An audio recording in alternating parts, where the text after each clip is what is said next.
hot people explain their lives, and apparently it's a full-time job.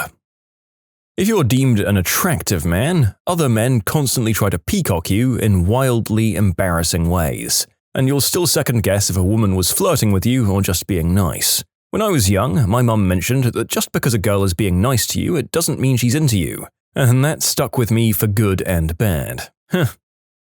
People you don't know will project their insecurities onto you and hate you as a result. You'll get a mixed bag of people that dislike you for no reason and people that like you for the wrong reason. I noticed this too. I was fat and ugly as a teen, but then had a major glow-up, making me conventionally attractive as a man, and I noticed a major difference. Everyone is suddenly way friendlier towards me except for the men in relationships or those who wish to be. I'll walk past a couple without even acknowledging them, and the women will stare and smile at me, while the men always look like they want to rip my head off.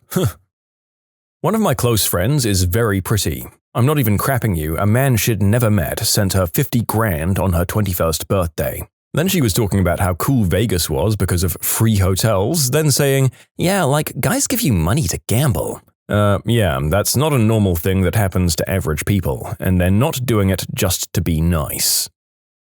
In general, people are nicer to you. I think it's subconsciously an instinct to want to appeal to someone they find appealing. I'm not a supermodel, but I've definitely noticed it. As a woman, you'll be subjected to unwanted attention, in most likelihood, and it will always be in the back of your mind that men that interact with you aren't doing so just to be your friend.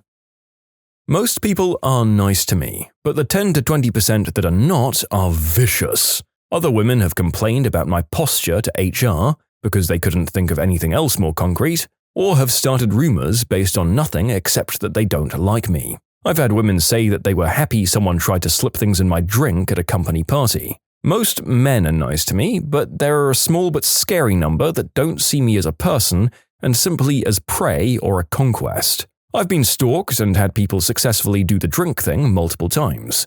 Men who I've turned down dates from, for example. I also learned that I can't make eye contact too long with most men, or else they think I'm flirting with them or want them physically. The gospel truth is that my life got significantly better once I was married and after I turned 30. I think I'm still pretty, but I'm not young and threatening pretty anymore. There's so much less violence, emotionally and physically, towards me now. Yeah, my friend basically complained once that a lot of women hated her based on her looks, and while I thought that was vain at the time, honestly, it sounds like that sucks. And how some guys were around her seemed like such a pain in the butt. I don't know if all the people giving you preferential treatment is worth it for that other stuff. I'm writing this from a place of hindsight, because I'm almost 43 now, so my pretty privileged days are disappearing into the rearview mirror. There was a time in my life, I guess around my late teens or early 20s, where I'd feel the power of the way I looked, but it was always kept in check by an intense feeling of self-consciousness and sometimes threat. When you walk into a room and you know that a lot of the men in there are leering at you, and a lot of the women are resenting you, it's not always an easy place to be. I didn't recognize that feeling for what it was at the time, though. I simply thought I was paranoid and lacking in self-esteem. It's only now when I look back at photos of myself at the time that I think, oh, so that's why I felt like I had a target on my forehead. I was the victim of unwanted advances quite a few times, too. My best days are gone, but I often heard that I was attractive. Basically, women often hated me for no reason. Men wanted to use me. I once didn't get a retail job because apparently I would attract creeps that would want to do it with me. I also once got a job because those men will buy more to see our attractive employees again. But that manager was a prevert too. People assume I have no brain because it appears you can't have both at the same time. Preverts in my DMs trying to cheat on their girl all the time. Creepy old guys that online openly said they wanted to F me when I was younger than you'd like to think. And nice guys afraid to approach me. Not so nice guys approached me all the time, by the way, and didn't frickin' stop when I made it clear that I didn't want anything to do with them. That no-brain assumption is real. It's wild how many people think I'm incompetent or are surprised to hear about my education. My best friend is a Harvard med-educated doctor and was told several times that she should just be a model. Sure, it may be a tiny violin situation, but it kinda gets infuriating when people decide your only value to any situation is arm candy. You know, I'm wondering who'll answer this question, since we can't verify if they're attractive or not.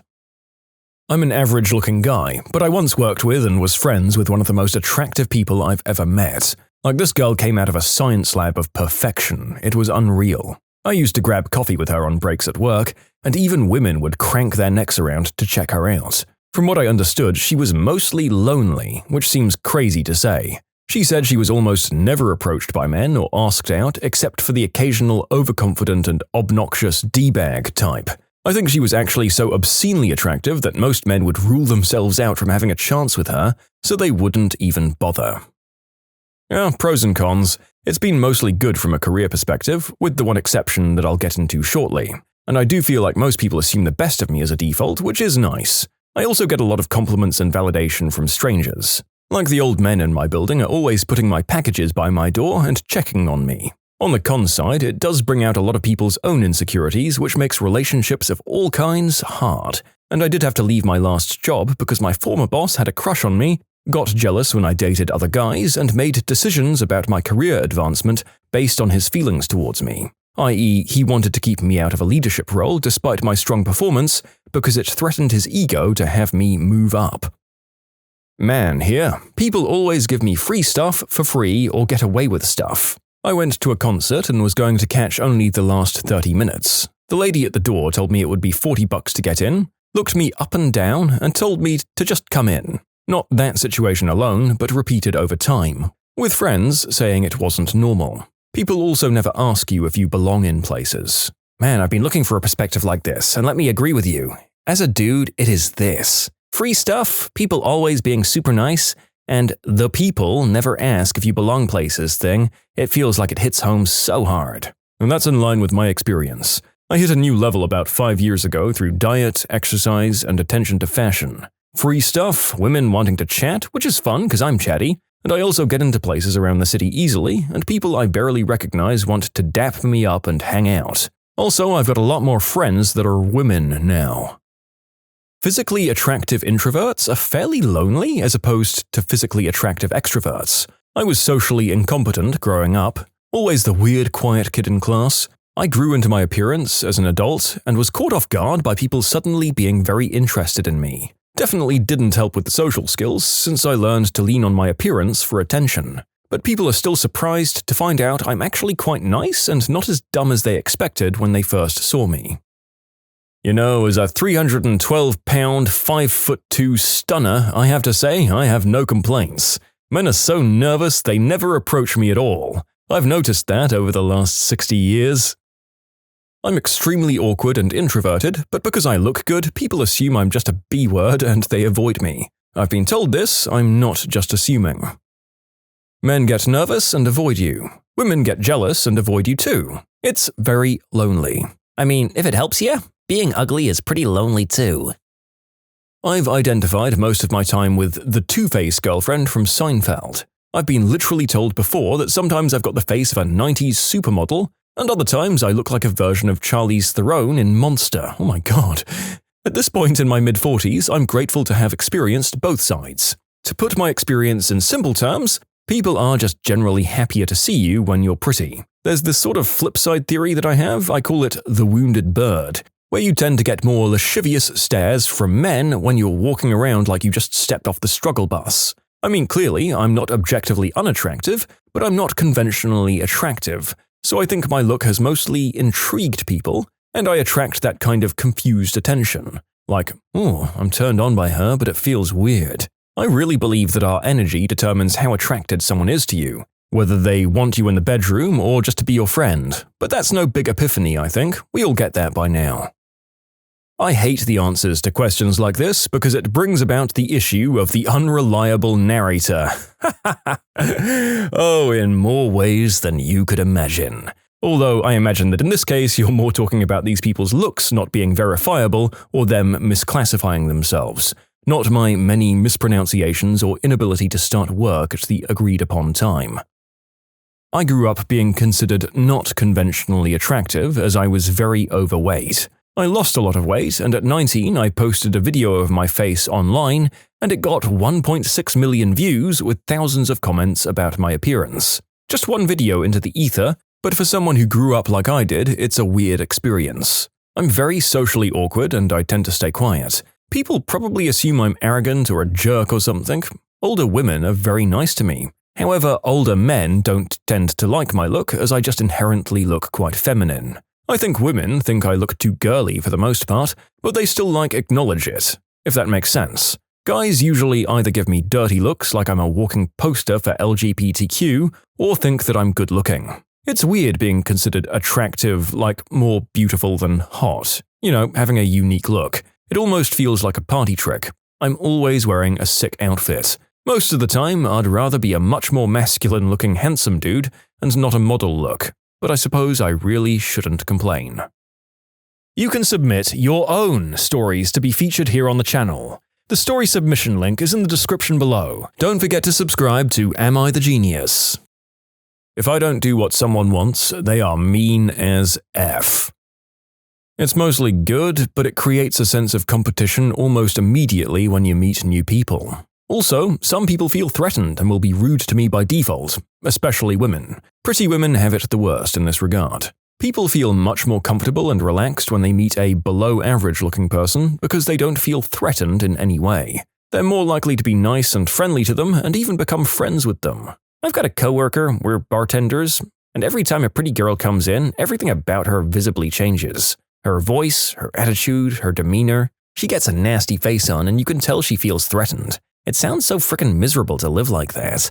I don't understand why people get that way. Maybe in middle school, sure, but we're grown adults. So what if she looks like a model? The frick is she gonna do to you? As a girl, you will be subjected to unwanted attention, and from earlier in life than people think. People will use you in different ways, use your popularity, try to introduce their male friends for their benefits and stuff. It's not nice. But I have to admit there are moments when you get the pretty privilege, and that feels like some compensation. I'd say that the majority of women get that unwanted attention you're talking about, regardless of where they fall on the attractive scale. It's just when you're pretty that people use it as an excuse. Used to hang out with a guy who was really good looking. I was completely ignored. He'd get crazy amounts of attention when we used to go out. Groups of women would come up and want selfies with him. Leave some for us too, bro. Anyone who's got a super handsome friend has experienced this. Ladies don't seem as opposed to focusing all of their attention on one guy out of a group. Sometimes they'll try and be cordial with you for the sake of your handsome friend, but they don't want to give you the impression they could be interested in you, so it just comes off as fake as F. It can be pretty painful to spend a day with a group like that. Yeah, in sociology class, I learned that friendships between people of similar attractiveness tend to last much longer. People just experience life differently. Even without jealousy, it's hard to live the same kind of life when the world is a different place for you. At 32 years old, I found beauty to be extremely isolating at all stages of life. Something I've also seen other beautiful women discuss is how inappropriate being beautiful can feel sometimes. At school or in the workplace, and also certain social gatherings. The inappropriate thing is so real. I'm retroactively embarrassed and ashamed at the attention I'd get when I was a front desk temp, but in reality it was because I was bubbly and customer servicey and put effort into my wardrobe. Well, let me tell you, it can work against you. My wife and I are, according to others and each other, very attractive. When I was a younger teacher, I applied to be a department chair. I was more than qualified and actually had done the job on an interim basis when somebody fell ill and retired. I was told I did a great job and was a shoo-in for it. Well, I didn't get it. When I asked the assistant principal why, he said something to the effect of, "Oh, you and your wife, who was also a teacher in the same district, are like Ken and Barbie."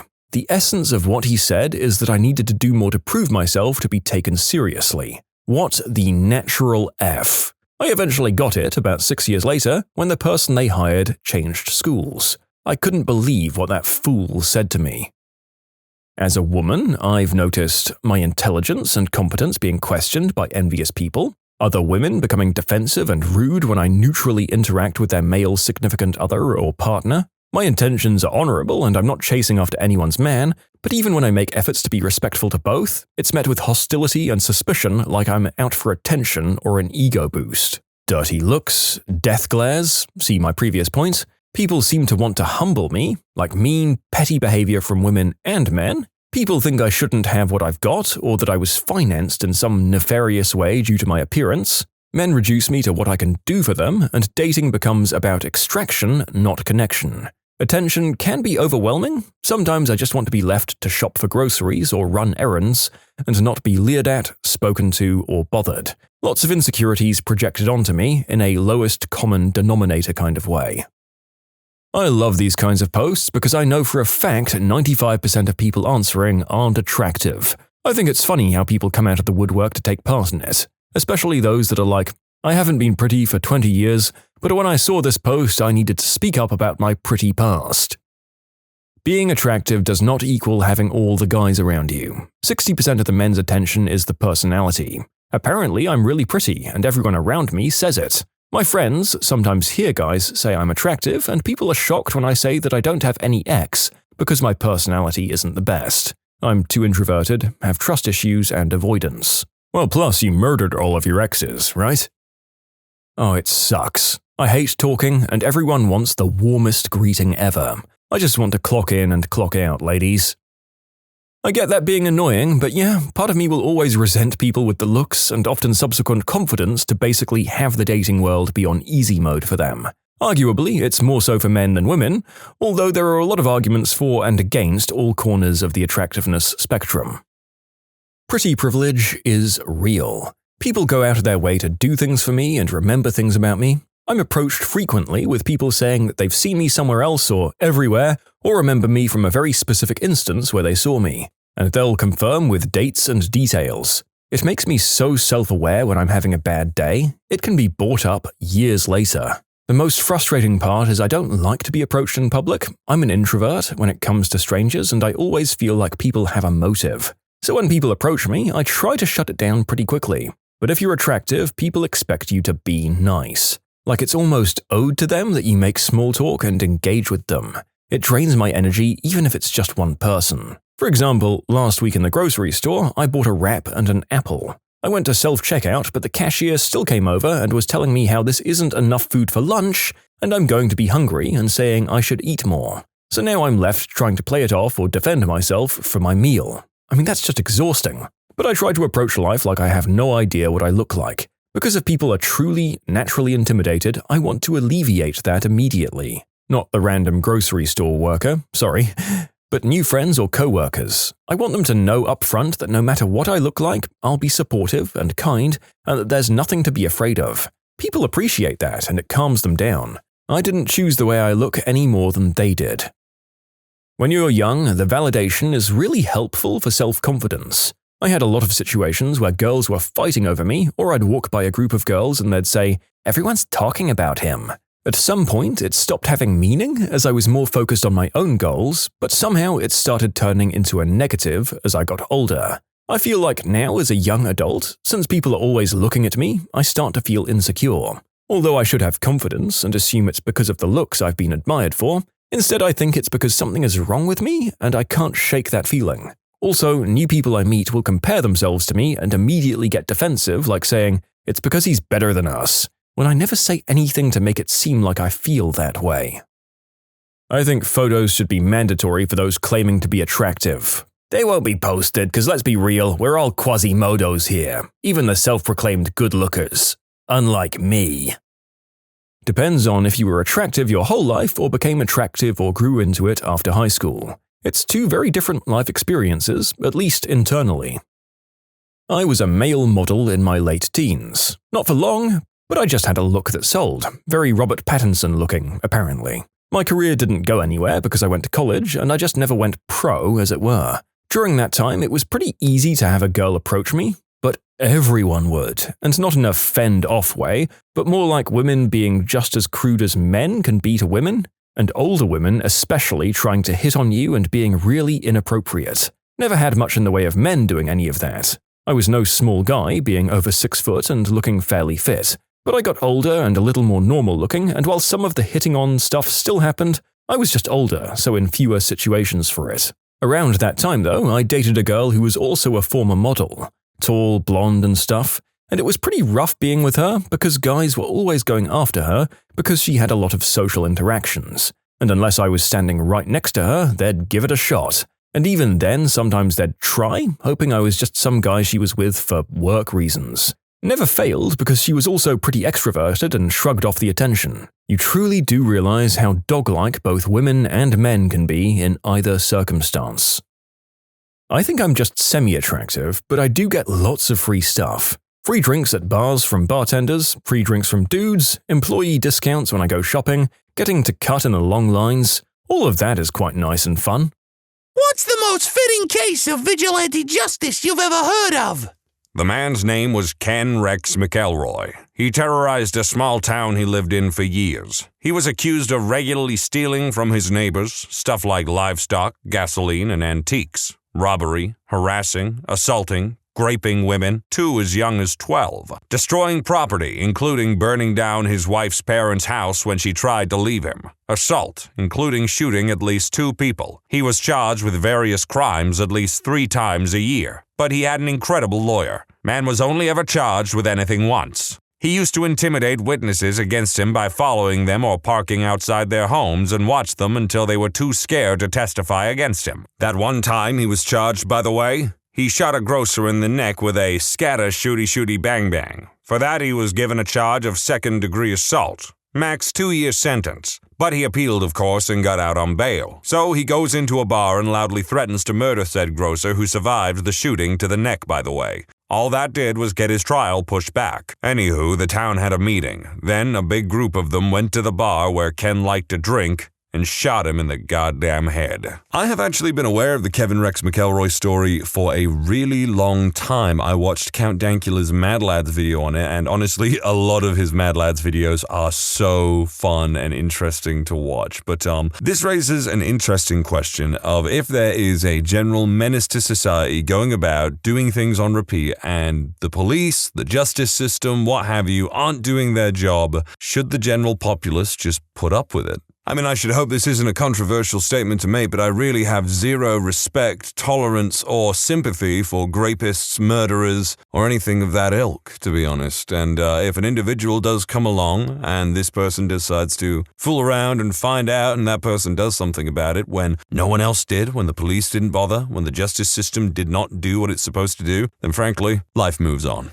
Another case, Yaku Yadav. To quote the Wikipedia article, he was an Indian gangster, robber, home invader, kidnapper, serial rapist minus the G, extortionist, and serial killer. He terrorized a poor slum to the point nearly every single woman in this community had been assaulted by him, and the daughters were just kept inside. He never got in trouble, though, because he bribed the police and only targeted Dalits. Basically, the untouchable caste in India. Seriously, the list of crimes is horrifying, just skimming the article. It all came to a head when he turned his attention on a young woman who was studying to go to college and help the community. She stood up to him, and it ended with her threatening to blow up her house if they broke in. She called the police during the standoff, but they never came. That was the last straw for the neighbors.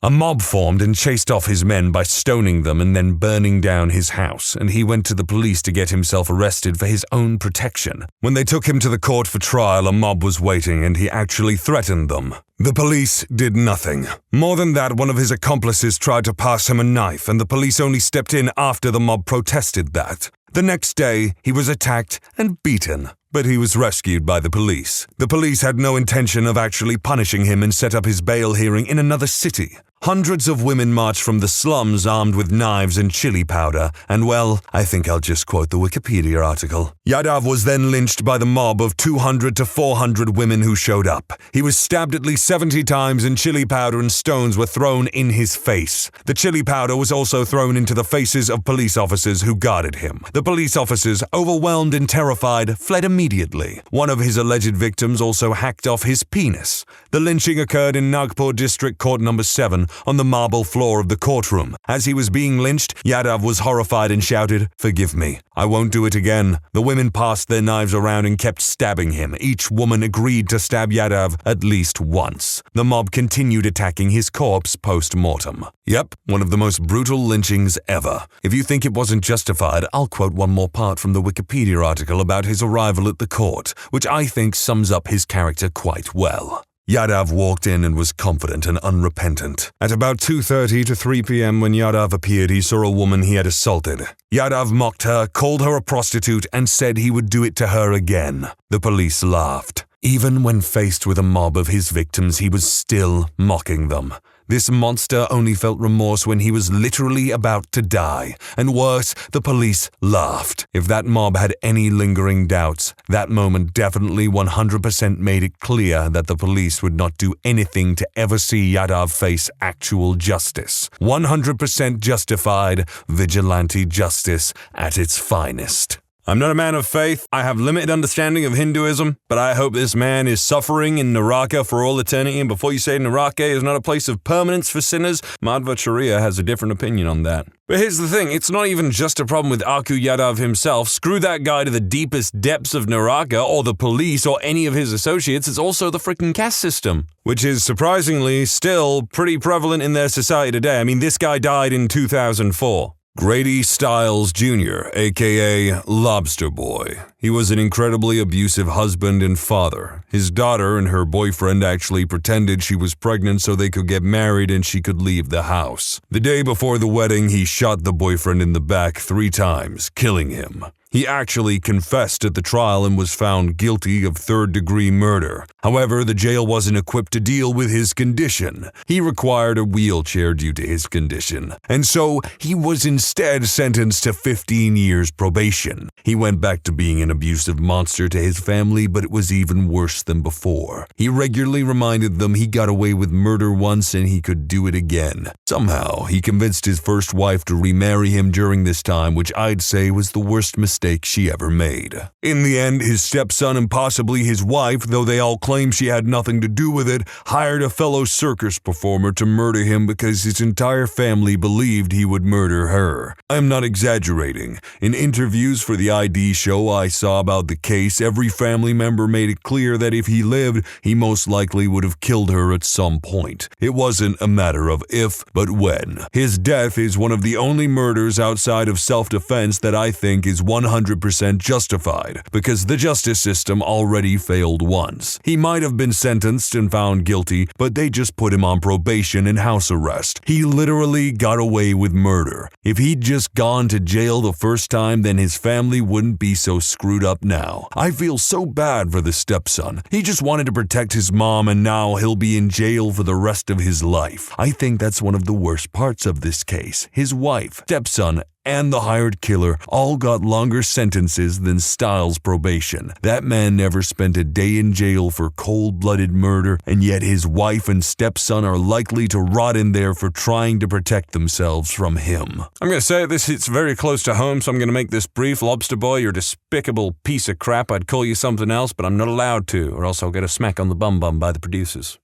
In my hometown, we had a drunk named T. He was in his 60s when this happened. T was slightly mentally handicapped and always walked home from the bar. One night, a group of teenagers grabbed him and beat him with a crowbar. Miraculously, T lived. Once the names got out of who did the crime, they all got out because they were 16 with probation. A group of guys, most of them over 6 foot and big, found the boys one by one and beat the living tar out of them. Then many of us in town donated and paid all T's medical bills off, and the money raised paid for him to live in a nice apartment the rest of his life. So I understand to some degree why young children and teenagers are defended or protected from the consequences of their own actions by the law, but in this case, beating a man with a crowbar in the street is nothing but savagery. Screw them kids. Otherwise, though, I'm glad that this actually had a happy ending rather than just getting revenge, because revenge is cool. Revenge is rad. Don't let The Last of Us 2 tell you otherwise. Revenge is the sickest thing you can ever achieve. I'm joking. Hands up anybody who has heard of the Derlevanga Brigade. This was a Nazi unit recruited from convicts and guys released from asylums, and was so brutal that even other Nazis were disgusted by their atrocities. Their particular forte was massacring defenseless Slavic civilians, including murdering an entire kindergarten full of kids with bayonets. Evil Schweißkerl, to say the least. Their leader was a convicted rapist, sadist, and all-round unstable thug, Oskar Derlevanga. After the war, he was captured by the French and imprisoned, where he reportedly died of war wounds. What is more likely is that some payback happened. Remember how Derlevanga loved slaughtering Slavs? Derlevanga's guards happened to be Polish. I suspect this choice of guards was entirely deliberate. The result was that Derlevanga got beaten to death. I have nothing to say except they are an actual factual Nazi and I don't really care or feel bad about anything that happens to them. This is nowhere near the severity of most of these stories, but since it was close to home, when my daughter was in high school, she was tall and very attractive. She got a lot of attention from boys. One in particular was a jerk. Scott would not leave or take no for an answer.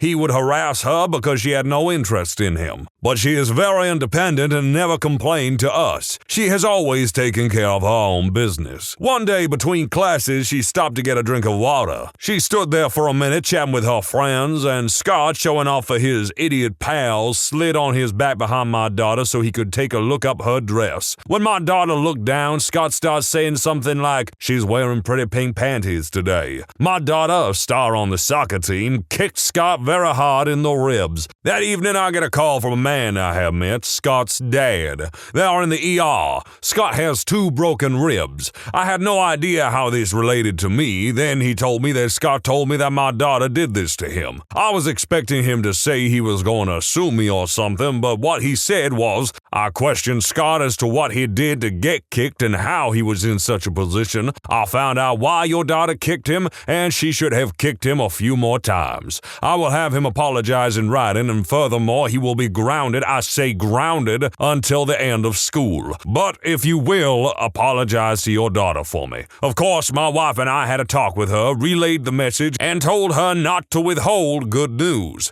I have a lot of respect for a dad who did the right thing. I would bet that Scott turned out to be a better man. I certainly hope so as well that Scott turned out to be a better person. I know quite a few people who gave people, and even myself, a lot of crap in high school, and there'd be fights, insults would be tossed about and whatnot. And as a matter of fact, one of them that I know who I really, really disliked for a long time, was a snotty little brat for most of his life, has actually grown up to be a fairly respectable individual. TLDR, father gets ultimate revenge on a pedophile who'd raped his son and got away with it in court. Sorry this is long, but it requires an intro of some sort.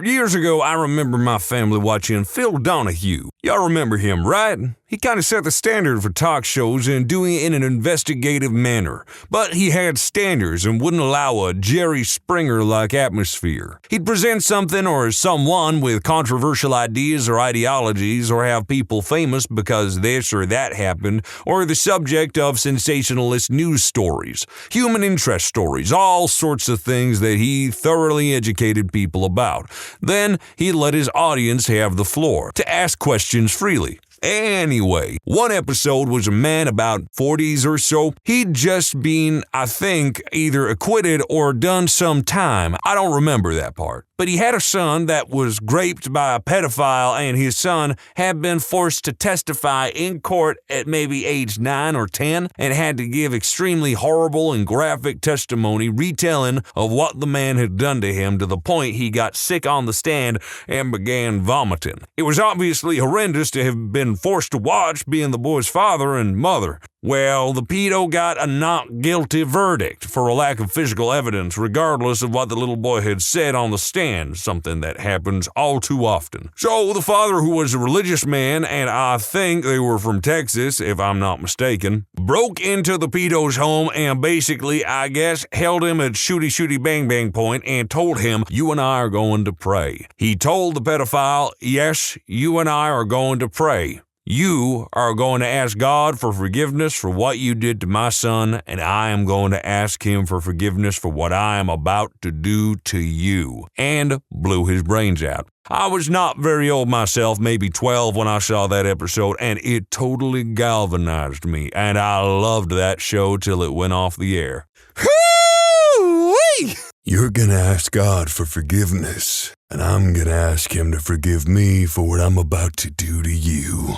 That is some action movie stuff, man. Say what you want about Texas, say what you want about Texan boys, but, oh man, when they want revenge, they get it.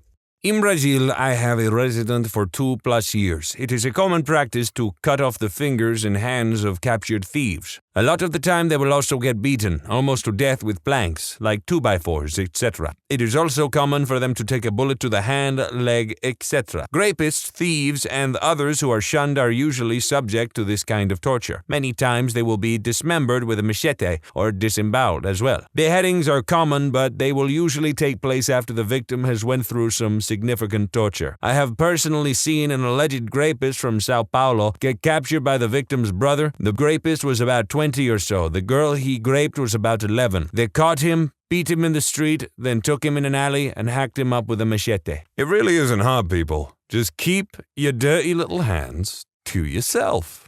I arrived to install some security and surveillance devices at a home in Phoenix several years ago and got the story straight from Brian Danielson. For those of you, like I was, that have no idea who this is, he goes by the stage name of Daniel Bryan and is/was a wrestler with the WWE and a one-time champion. I'll link the story, but it seems to have left out some of the best details that were relayed to me. Story goes that he and his wife arrive home. His wife goes to the carport door to enter the house and locks eyes with someone in the house. She sees the man and another drop whatever they are holding and bolt out of the back door towards the alley that runs behind the house. Brian takes off running after them, vaults the fence in the backyard and sees the two men running in the opposite direction away from the house. He decides to chase one guy over the other. Not sure what helped decide that. He chases the guy for about a block as the guy had a good lead on him. He catches the guy in the front of someone's house and puts him in a headlock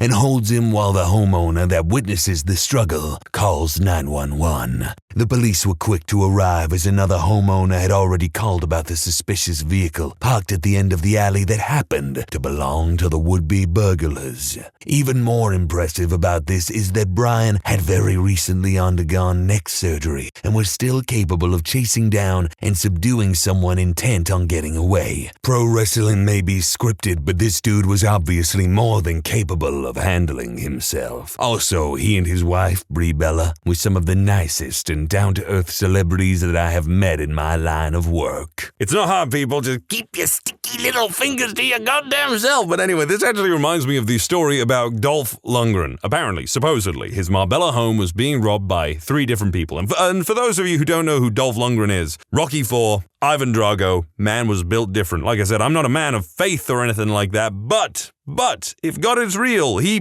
built Dolph Lundgren with the good stuff. Some people out there are just built female dog made. I can't say that word, so female dog made, but Dolph Lundgren is built different. So these 3 masked robbers are apparently robbing his house in Marbella or something. They've tied up his wife, but then upon seeing a family portrait and seeing that Dolph Lundgren is in said family portrait, suddenly fear for their lives, because what if Dolph Lundgren comes home? Oh man, don't say that, screw this. And they leave. They just drop everything and just leave immediately. And honestly, I don't blame them. A man's son was abducted by his karate teacher and raped over quite a long period of time. The police caught him, and as they were bringing him through the airport, his father pretended to be on a payphone. When the rapist and police walked by, he turned around and shot the rapist in the head, killing him instantly. This was all caught live on the news. The father wasn't charged with murder. He received 5 years probation. Gary frickin' Plauché. I love this story. It's a horrible story. It's a horrible story when you get down to it because of the victimization of his son. And you see, the context behind it is that the karate instructor of the son was kind of sort of friends with the family to some degree, like they were on good terms, and then suddenly the kidnapping happened. He flew across the freaking country and stuff to get away, I think. And I think to a very large degree, Gary felt responsible for not being able to protect his son from this guy. So he took actions into his own hands and killed him. But his son actually made a really nice post about his father not too long ago. I remember liking and retweeting it. It went something along the lines of, a lot of people know his father for this thing, obviously, but here's what I knew my father as. He was a kind, gentle man, and there was a nice picture of him painting Easter eggs and stuff, I think. Rest in power, Gary, that's all I gotta say. Rest in frickin' power. I mean, you just did what any decent father would do if they found out something like that had happened to their child. Marvin Heemeyer, aka Killdozer. I linked the wiki for him, but he is an absolute legend. I will summarize what he did and why he did that. Be careful what you read about him, because not all of it is true. So Marvin owned a muffler repair shop. The town wanted to build a concrete factory. They offered him a very low amount of money for his property. He denied. He basically asked for $1 million. His only source of income was the shop, and if he lost it, he would be out of a job.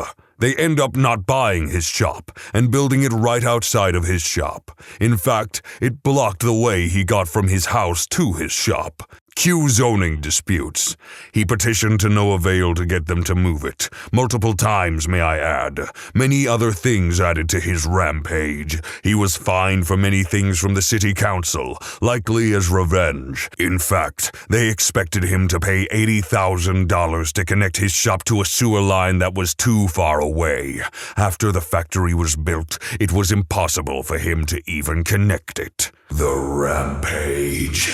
You have to know he did not kill anyone besides himself. He actually stopped in front of the buildings that had people in them to let them out. Some people claimed that he fired at police, but it was known he fired at propane tanks. He had a list of buildings to destroy, and he destroyed all of them. There was a local Catholic church and names of people who wronged him. We don't know if he planned to kill these people or why the church was there. In fact, he believed God willed him to do what he did, and that was the reason he wasn't given a wife or children, so he could do it without remorse for them. His tank was a bulldozer that he suited with armor, a foot thick in some places. He used metal and concrete using his welding skills to hold it together. He made 2 shooting holes, and it was resistant to explosions and small arms fire. In the end, after it stopped moving, he deleted himself with a shot in the head.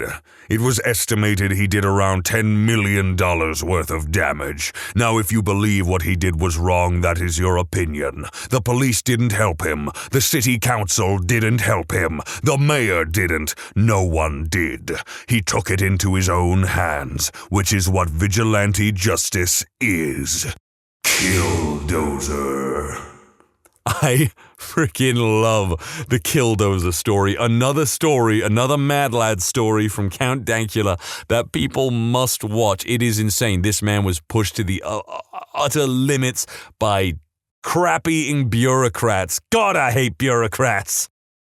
What's the worst case of rich kid syndrome you've ever seen? My roommate refused to go with his family for spring break since there wasn't a flight with first class seats and only business class was available. He ended up taking the connecting flight that did have first class available while the rest of his family just took business on the direct flight. You gotta be comfortable, you know, business class, the new cattle class. Wouldn't exactly call it rich kid syndrome, but it took me a little while to get used to my GF's lifestyle. I grew up in a very working class family, with both parents working full time just for us to stay afloat. Went around my GF's house and saw a lady making food in the kitchen. You must be Mrs. Surname. Trying to be really polite, and I introduced myself to her family.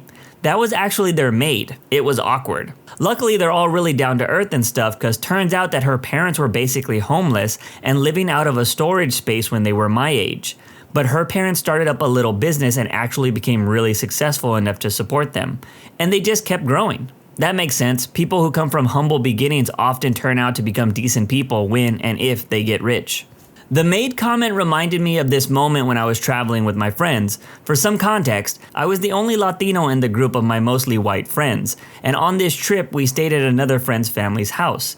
We woke up to an older Mexican woman cooking breakfast. She turned out to be their maid/cook, and this friend's mother said, "Oh my God, have you ever tried homemade tortillas? They are the best." My white friend slowly turns his head over to me, then back to the mom and says, "I'm pretty sure he has." I just smiled and she felt super embarrassed. It was a funny moment and she was super nice.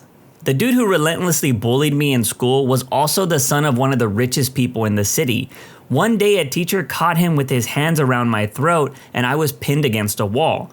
We were both taken to the teacher's meeting room where it was explained to me that we should try to get along and that we should apologize to each other. Did I mention his dad also built the flashy new cafeteria for the school that year? He was caught on numerous occasions with me in some state of distress, and every time they found a way to make it both our problem. His dad pumped a lot of money into that school. He also flew his friends on his private airline to Manchester United games, so nobody stood up for me because they could lose their privileges. My saving grace was a lot of his mates in the early years of secondary school turned on him in the later years because he was such a jerk. But as you might tell, I'm still not over it.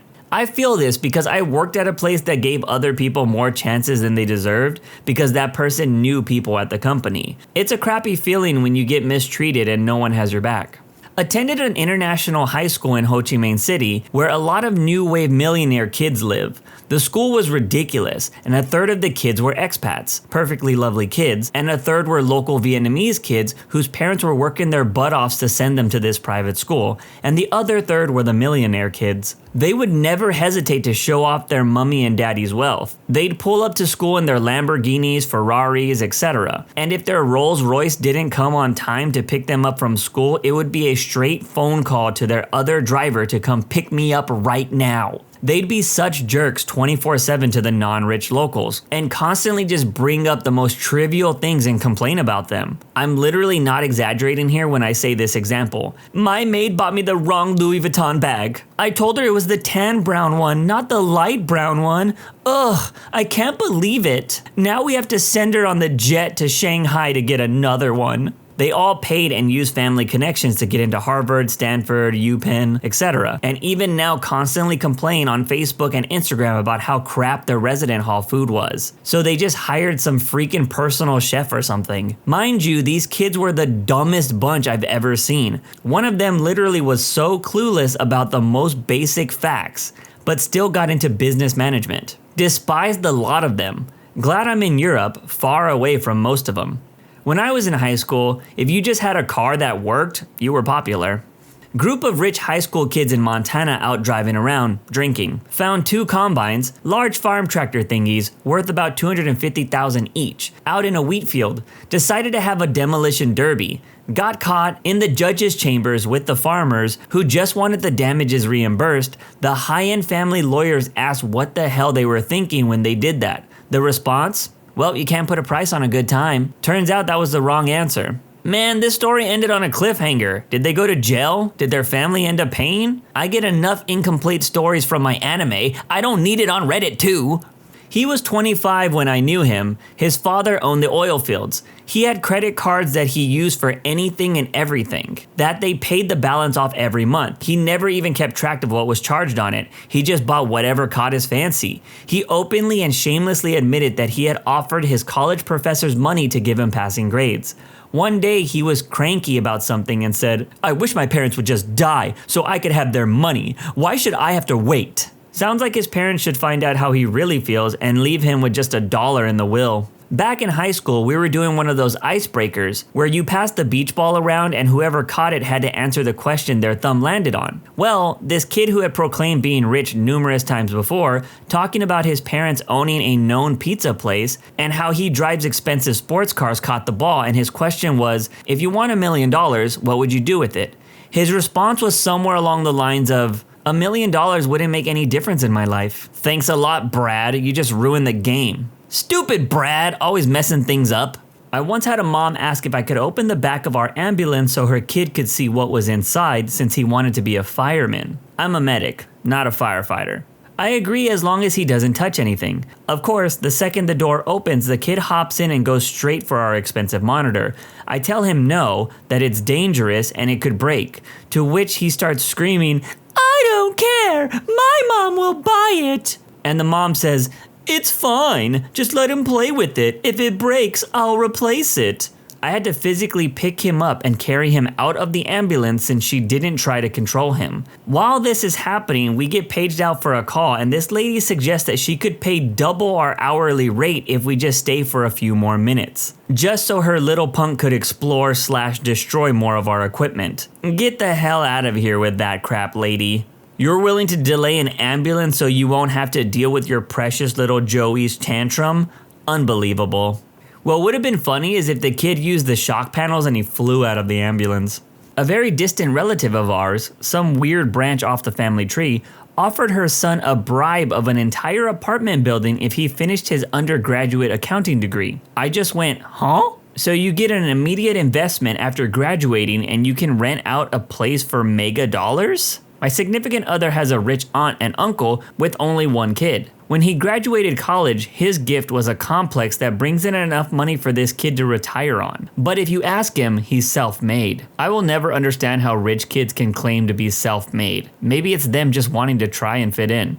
I don't know about rich, but just spoiled. My cousin insisted on a $15,000 wedding ring and a $30,000 wedding. She and the groom made $25,000 a year combined. Her dad paid for everything.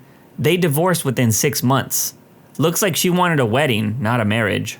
I have a kid in my MBA cohort that outsources his work and projects to India. He barked and moaned when one of our professors gave him a C when he only showed up to 2 classes after his dad donated $10,000 to the school. Overall nice guy, but doesn't have a clue. Had this one kid who dramatically threw down his smartphone on the ground in a mock frustration. Broken phone was replaced with few to no questions. I did that, but with an old flip phone so it didn't break. Got a few laughs when the battery flew out, and more when I picked it back up and it still worked. I chucked it halfway across the football field once, and that thing stayed intact. I went to middle/elementary school with some very wealthy people. Typically, I was oblivious enough to not realize it, but 2 instances come to mind. In 5th grade, we did an exchange trip type of thing with some kids in Canada. On the flight over there, one of the classmates said, "Wow, this is crazy. I've only ever flown first class before." Later, in 8th grade, I was at the same kid's house, an absolute mansion on top of a hill with the long landscaping entrance driveway, marbled floor entrance hall with stairs winding up either side, etc. And he and a girl, who had been dropped off in her dad's newer Ferrari, started having a discussion comparing the merits of their relatives' in-home movie theaters. Like, not just a living room with a cool AV setup, but full-on movie theaters with road seatings that could fit about 50 people. My family wasn't poor, but that was when I realized that we weren't rich either. I deliver pizzas in a very rich area. I'm talking seeing Rolls Royces and supercars on a daily basis kind of rich. My manager told me a story of someone that used to work there. This guy would deliver pizzas in a brand new BMW M3 and just put absolutely no effort into his job. Delivering pizzas isn't hard. Apparently this guy only had a job because his parents wouldn't pay his allowance if he didn't work. How much was his allowance, you ask? $5,000 a month. This guy was making $60,000 a year to deliver pizzas part-time. That's actually super common in wealthy families. An acquaintance of mine has the same deal with his parents. Work 40 hours a week and get $100,000 a year in allowance plus $15,000 a month for the mortgage being paid. Excuse me, $100,000 allowance? No wonder rich kids are out of touch. Brought my college roommate to my mom's house for Thanksgiving because he lived in a different state and I was only 15 minutes from campus. I gave him a quick tour of our house and he was astonished how clean it was. My mom's a neat freak and keeps a very clean house. He then said to my mom, "Wow, you guys must have a really good maid service." I've never seen my mom laugh that hard before. 2 girls, both nice and fairly level-headed, but also just raised too damn rich. One would take a taxi everywhere in town. It was a very safe small college town with the free campus buses, and she'd taxi across campus. She lived 2 blocks away from me and would take a taxi from her dorm to my house. Google Maps says it's a full 4-minute walk. She swore she had a terrible sense of direction and couldn't figure out where we lived. But you would think after that first embarrassingly short taxi ride, she'd throw on her address in Google Maps and just walk. The other would regularly complain about how not knowing how to manage their money. It took a while to figure out, but it eventually clicked that she meant very poor people didn't know how to invest their money in stocks and bonds. Then one day we were having a conversation where she revealed that she didn't think a house in Detroit in 2010 could possibly cost under $1 million. I told her I grew up in a nice $180K home and she thought I was dumb or lying. I shattered her world when I showed her my house on Zillow. When she graduated college, she complained about how much stuff cost all the time. It was nice seeing her learn the value of a dollar finally. What do you think made the second girl finally come around? Was it just enough times of colliding with the real world? Her parents stopped paying her way after she got a job. She was probably making $70,000 to $80,000 in her first job, but she was living in Pasadena. She talked all the time about how poor she was and how she was living in an apartment above a garage. But at the time, I lived in an apartment with 5 other people and felt pretty wealthy, making $11 an hour, so I wasn't exactly heartbroken for her. Went to college with a totally chill dude who was apparently rich as freak. He was on our college golf team and enjoyed destroying a club if he hit a bad shot. He wasn't even angry, it was just like a reflex to go Bo Jackson over his knee or whatever. I asked him how he keeps playing and he basically said after every round he would just buy brand new clubs. He showed me in the trunk of his car that he had like 5 boxes of irons and always took the plastic off a new driver for every round. And he played every day at least 18 if not 36 holes. He said it wasn't even a rounding error in his dad's credit card. Jesus, I play golf and my golf clubs are really nice and custom fit to me, but that's because my dad is a PGA member and we get a sweet wholesale price. I can't imagine getting them replaced every day without it hurting, or even replacing them every year like some do. Kid in my high school crashed 6 cars within a year, and they weren't like 90s Toyotas and Hondas like most high schoolers have. These were brand new Subaru STIs, a BRZ, a BMW, brand new Jeep, stuff like that. The last car his dad bought him was a semi-new Ford Focus, a decent car, better than my 1997 white Camry. Every day he complained and threw a fit that his dad wouldn't buy him another $30,000+ car. Must be nice, I'm over here worrying about an oil leak on my car and the repair costs. I work with this guy. He recently proposed to a girl he dated for a few weeks with a $5,000 ring. He's 19 and we make less than $30,000 a year. They were married a month later. One of the kids in my grade bought bags of angel dust to senior prom. Not only did his parents let him go, the police did too. Now I believe he's in engineering program at Yale. A kid that used to work for me came in work super pissed off one day. I asked him what was wrong, to which he replied, "My freaking maid didn't make my bed again, and my dad still won't fire her." I used to work for a family that had a cleaning lady every other day. None of the kids made their own beds, made their own food, washed their own dishes, hell, never even loaded a dishwasher. They just left them on the table for someone else to pick up. They had never done their own laundry either. When the son had football practice, I watched a teenage boy have a goddamn meltdown, sobbing and cursing about their maid for not throwing his uniform into the wash, and he didn't know how to do it himself. Their 2 oldest are about to have a very interesting freshman year in college. When I was in college, I roomed with a girl like this. Her mom did everything for her to the point where she couldn't function like a normal adult. Like her mom would drive 11 hours to clean this woman's room for her, clean up her used pee-pee wrappers, etc. Her mom would get really snarky with me like a self-reliance was a loser quality. Also because it made her daughter look bad. While it was really easy to learn to wash your own clothes, etc., she couldn't do it and just said, "Oh, well, I won't have to. When I graduate, I'm gonna get a high-paying job and have everything done for me. I wasn't raised to be a domestic like you." Fun fact, I wasn't raised that way. I did my own cooking and laundry because my mom couldn't bother to do anything but watch soap operas and Lifetime movies. Fast forward to present day, guess who couldn't hack taking care of herself after college and had to move back in with her mom?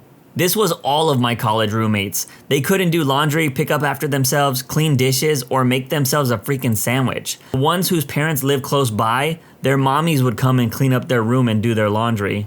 Came back from a music festival in Southeast Asia, got VIP tickets. I swear, this isn't about me. One of the other festival goers is a 20-something-year-old Asian girl who looks like she's straight out of that movie Crazy Rich Asians.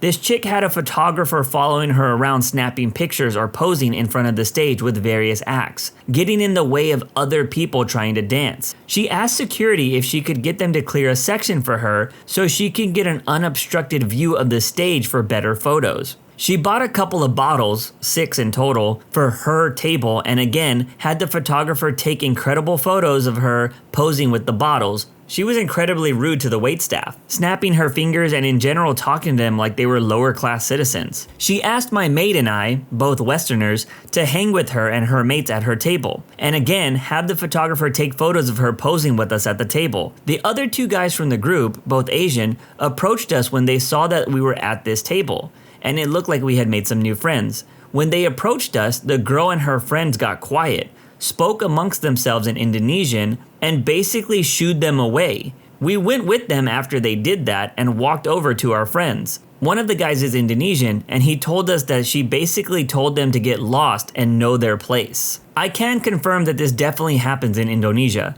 I lived there for a number of years, and the racial and financial segregation is nothing like any other country or culture I know. I traveled there with a Filipino friend of mine. He looks Filipino and sounds and acts Aussie. He dresses very well. I dress very casually. In all of the stores we went into, if it wasn't apparent that we were traveling together, he would have the staff members follow him around. In one store, I was invited to try a $40,000 watch on.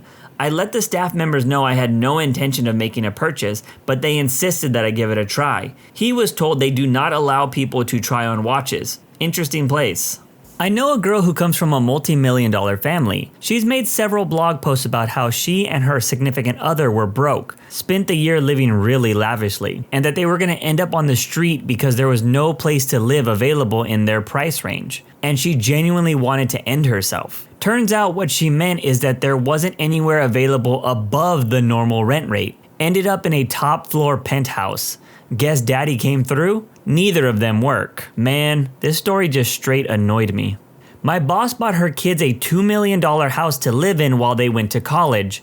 My boss also paid for their college. So of course, they moved out of the $2 million house 5 months later because they wanted to be independent. Oh yeah, and expected mommy and daddy to pay for their rent, utilities, college, cars, vacations to see friends in different states, etc. I would just stay in the $2 million house. Maybe start a crayfish farm in the backyard to help pay for the house. Crayfish racers will pay a lot of money for a fast crawl, Dad.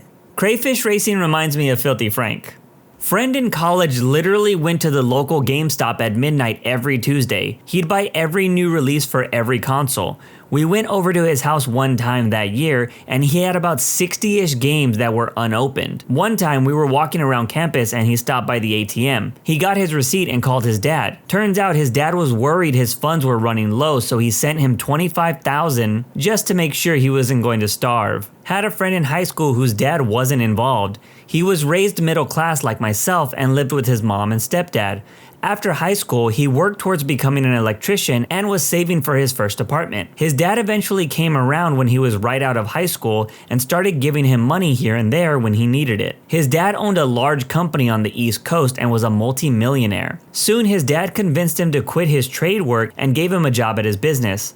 Shortly after, he was promoted to a managerial position that he wasn't qualified for, and paid way too much. He'd just get wasted while on conference calls and nobody questioned him since he was the boss's son. His dad bought him his first home, almost $500,000, and multiple cars. He took up horse racing and we quickly had nothing in common. Gone were the days of dumb teenage stuff, going fishing, hiking, playing video games together. He quickly found a girlfriend whose dad was also a multimillionaire. She was 30 and still putting everything on daddy's credit card. I couldn't keep up with their lifestyle and very quickly we faded as friends. After his girlfriend and him broke up, she told me that he was actually severely depressed and almost drove his car off a bridge multiple times. Deep down, he was having issues with wanting to live up to his dad's lifestyle and standards, but losing his old friends in life. It's too bad. I haven't seen him in probably 4 years now. We tried to reconnect a few times, but it just doesn't work anymore. Man, that's really sad. It's like his dad wanted to make up for the neglect with money. It's stories like these that tell you that money corrupts people. It's like all those YouTubers that got famous when they were really young, and a lot of them have just disappeared now, because they're probably broke. When did your "something is very wrong here" feeling turn out to be true?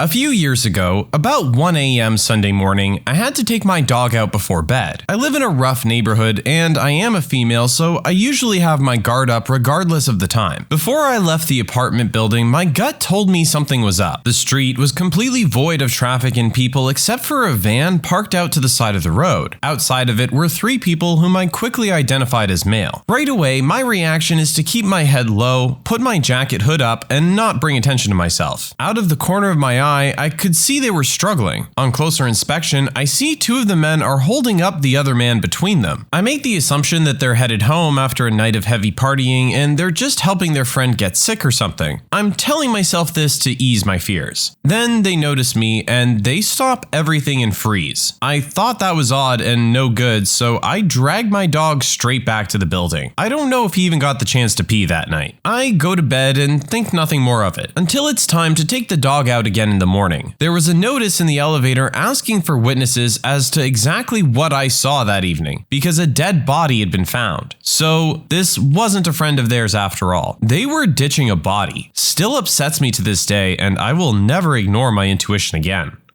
A storm was gathering as my dad was driving. I was 8, sitting in the back and looking out the window. I told him, "You better hurry, that construction crane looks like it might topple."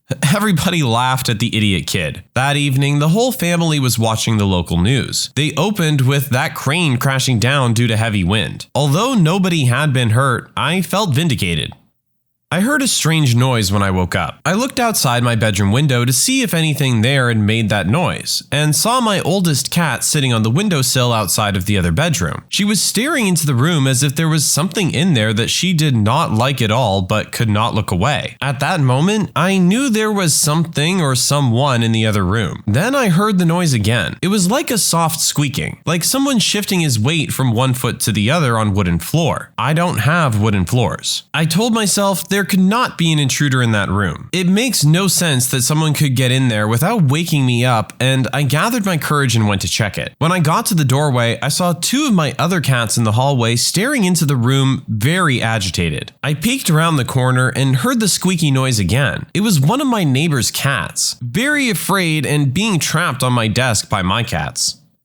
I grew up in a fairly quiet neighborhood, and when I was 12, we got our first dog. It was my job to take him for a walk every evening after dinner. This dog was the goofiest, sweetest golden retriever mix. Not a mean bone in his body. He never met a stranger, and when he would occasionally escape, we usually found him in a neighbor's yard playing with some kids. He was the farthest thing from a guard dog you can imagine. So I'm walking him one night after dinner by myself, and suddenly he stops dead in his tracks in the very middle of the sidewalk. Out of the trees lining the neighborhood, maybe 10 feet away from me, this guy just comes strolling on out. I was pretty skittish at that age, and I didn't like being alone with strange men, like at all. So I was immediately unnerved. The guy walked up to me and asked if my dog was friendly. I responded out of sheer anxious panic and said that yeah, he was. The guy reached out to pet him, though my dog snarled and snapped at his hand, which I had never seen him do before. I apologized, made some excuse I don't remember, and hurried away under the pretense of getting my vicious dog away from him. Turns out this dude was a predator who assaulted 3 other neighborhood kids in those trees, and my dog was probably the only reason I wasn't the 4th. When I was in university, I was walking home from the bars in the Bywood Market in Ottawa with my roommate at the time. It was about 2:30 a.m. and we were looking forward to getting home and ordering some pizza when we came across 2 guys and a very drunk girl. Initially, we didn't think anything about it because it was a pretty common sight on a Friday night. But as we walked behind them for a few minutes, we noticed how out of it she was. One of the guys was essentially carrying her, and her clutch was loosely dangling from her limp wrist. Our street came up, but instead of turning down it, we decided to see what was going on. The guys explained that she was one of their girlfriends and had had too much to drink, so they were taking her home. We asked them a few more questions. What bar they were at, where she lived, if she was an Ottawa U student, etc. They gave pretty convincing answers, but all the same seemed really uncomfortable and wanted us to go away. During the conversation, the guy holding his girlfriend shifted her position to get a better grip, which caused her arm to dangle down and drop her clutch. Before they could move, my roommate grabbed the clutch and took out her ID. My roommate then asked if they knew her first and last name along with her birthday. This is where things changed. The other guy got really aggressive and confrontational while the other was silent. They didn't know her name or birthday. I then pulled out my phone and called the police. The guy dropped her and they took off running. We waited with her for about 10 minutes until the police and EMS got there. We gave a statement but did not have much to go on other than their descriptions. Police told us they suspected she'd been dosed and that she was lucky we happened to be walking behind her. Pretty scary stuff. All the praise in the world to these two guys. Seriously, you guys are heroes. Too many people would have just taken it at face value and walked away, but you sensed something was wrong and followed through, and as a result protected this girl from a horrible experience. Got off the subway at night. There was one other person about a half a block behind me on my route home. This is a totally normal thing. Has happened thousands of times. Totally normal looking dude. Not even following me closely. I had a bad feeling. Such a bad feeling that when I turned the corner on my way home, I broke into a dead sprint and hid behind a dumpster in the shadows partway down the street. By the time he came around the corner, I was well hidden and could see him from my hiding place. As soon as I saw his reaction to the fact that I wasn't there, I knew I'd been right to hide. He started looking for me, muttering to himself. He went up and down the street, looking around corners. I hid and held my breath until he was gone. It was terrifying. I'm so glad I had that sudden, inexplicable impulse to hide and listen to it. This is another one of those times, guys. If your spider sense starts tingling, listen to it. My friends and I went on a booze run one night back in college. We live in Flint and we were at a friend's house in a relatively bad neighborhood. We had our friend who was 21 go in while the rest of us waited. As we're sitting in the parking lot, we notice a dude standing by the trunk of his car a few rows of parking spots ahead of us. I had a bad feeling about him, so I was watching him the entire time while my friends were all chatting it up and laughing. I noticed my other friend who was driving watching too. Sure enough, after watching us for a second, he pops the trunk, pulls out a pistol and starts walking towards us. We noped out of there and floored it around the parking lot right as our friend came outside, yelled for him to get in and sped off. Turns out there had been a ton of carjackings in that area over the last few months. Not me, but my mom. When I was about 10 years old, I got invited to spend the night at my really good friend's home. My mom said no. I begged her to let me go, but she was adamant that I couldn't. She said that she just didn't feel right about it and that no amount of pleading was going to change her mind. A few weeks later, my friend's dad was arrested for possession of illegal explicit material. After he went to trial, it was found that he had abused several young girls. He would have his daughter invite them over for a slumber party and then prey on them when they went to sleep. If my mom hadn't trusted her gut feeling, I could have been one of his victims.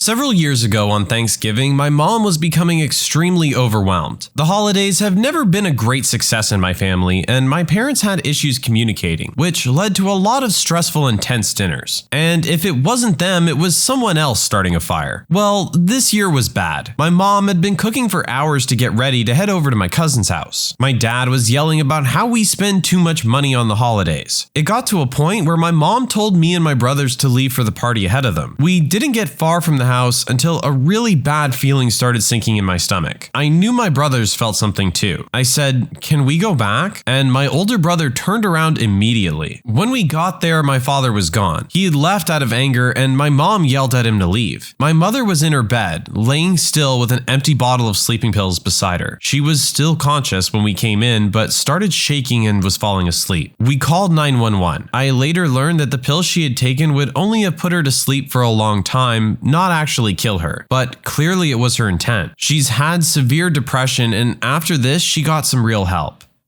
A little different perhaps, but I used to work for a company making barns. We were installing a rail made from old oil lines. I was using a large chop saw to cut the threaded ends off the pipe. A chop saw is basically a large gas-powered chainsaw with a 14-inch diameter fiber blade in this case. I'd gotten to the last cut, and as I stood up, I had the weirdest feeling that something was wrong. Didn't know what, but I knew something was off. I looked around and checked my cut, which was good. Didn't mark the concrete below. Stood there for a solid 5 minutes with saw in my hands, trying to figure out what was wrong. All looked good until I moved the saw enough to notice a large hole burning in the shin of my jeans. Turns out I had stood in the sparks. Luckily, there was enough left for shorts. Oh, that's a close one. This one definitely could have ended a lot worse. I don't know if I had a something is very wrong feeling for this. However, I felt something was off. I was at my mechanic getting routine work done on my car during summertime. I noticed that he had a coat hanger and every single hanger had a well-worn coat on it. I thought it was odd and out of place, but figured it's a mechanic shop. They probably just leave it there from the wintertime. No biggie. Not too long afterwards, maybe a few months, there was a drug bust at the shop. They were using those jackets to hold heroin. Our mechanic is in jail now, and honestly, he was a good mechanic, so I was disappointed. Ironically, my pediatric doctor got busted for bribery to prescribe certain medications and is likely going to jail too. Never had a vibe out of him though. This sucks too, since he was a great doctor. When I was younger, we would go visit my aunt a lot. Her brother-in-law was often there and sometimes watched her kids for her. Well, me and my sister just really didn't like him. We told our mom he made us uncomfortable and that we didn't want to be around him, even though he never did or said anything bad to us. Sometime later, it was discovered that not only was he abusing his teenage daughter, but he and his girlfriend were also abusing my infant cousin and taking photos of it. He's in jail now for a very, very long time. When I was in high school, I had gone to a party with some friends. From the moment we got there, something felt off. I bugged my friends to leave and tried to explain that something just felt off. Well, I was able to bug them for all of us to leave by bribing them with some steak and shake. We found out the next day that a bunch of police came about 15 minutes after we left and arrested most of the kids as well as a group of guys who were caught abusing a girl while she was passed out drunk. So glad we got the F out of there.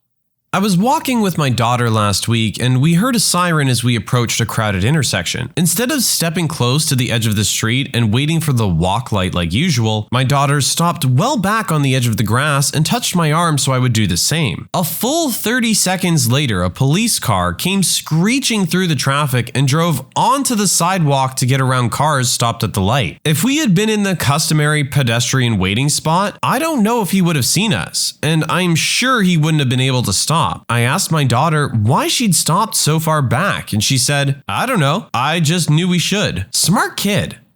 Not me, but my mom, and I'm doing my best to recall the story she mentioned to me a few months ago. My mom has been a psych nurse for over 30 years at a private hospital. One of the patients she was looking after was a very boisterous person in her 40s, and she'd been in the hospital for over a week. One night, Mom noticed this lady was very lethargic, saying that she was just feeling tired and was going to have an early night and to get her meds early. This isn't going where you expect. Mom thinks this is very odd for this lady, but everyone has off days, and so she gives this lady her medication and she goes off to bed. About 5 minutes pass and Mom still has a knot in her gut about this lady and thinks she'll just check on her stats. So she goes to her room where the lady is just about to lay down and checks her blood pressure, pulse, and oxygen saturation. This is pretty rarely done in a psych hospital unless people have other health concerns needing monitoring. This lady's oxygen saturation was down to around 80%, I believe. To put it in perspective, if it falls below 92%, your cells can't absorb oxygen, and this can cause permanent damage. Mom, in her over 40 years of nursing, has never seen someone with such a low level. She checks again and the same result. Mom calls an ambulance and gets this lady on oxygen. Later that night, Mom gets a call from the hospital the patient was sent to from the doctor, who lets my mom know the lady's fine. She had a blood clot. If she had been left for another 15 minutes, the doctor is certain she would have died. The lady made a full recovery and gave Mom a beautiful scarf the next time she saw her.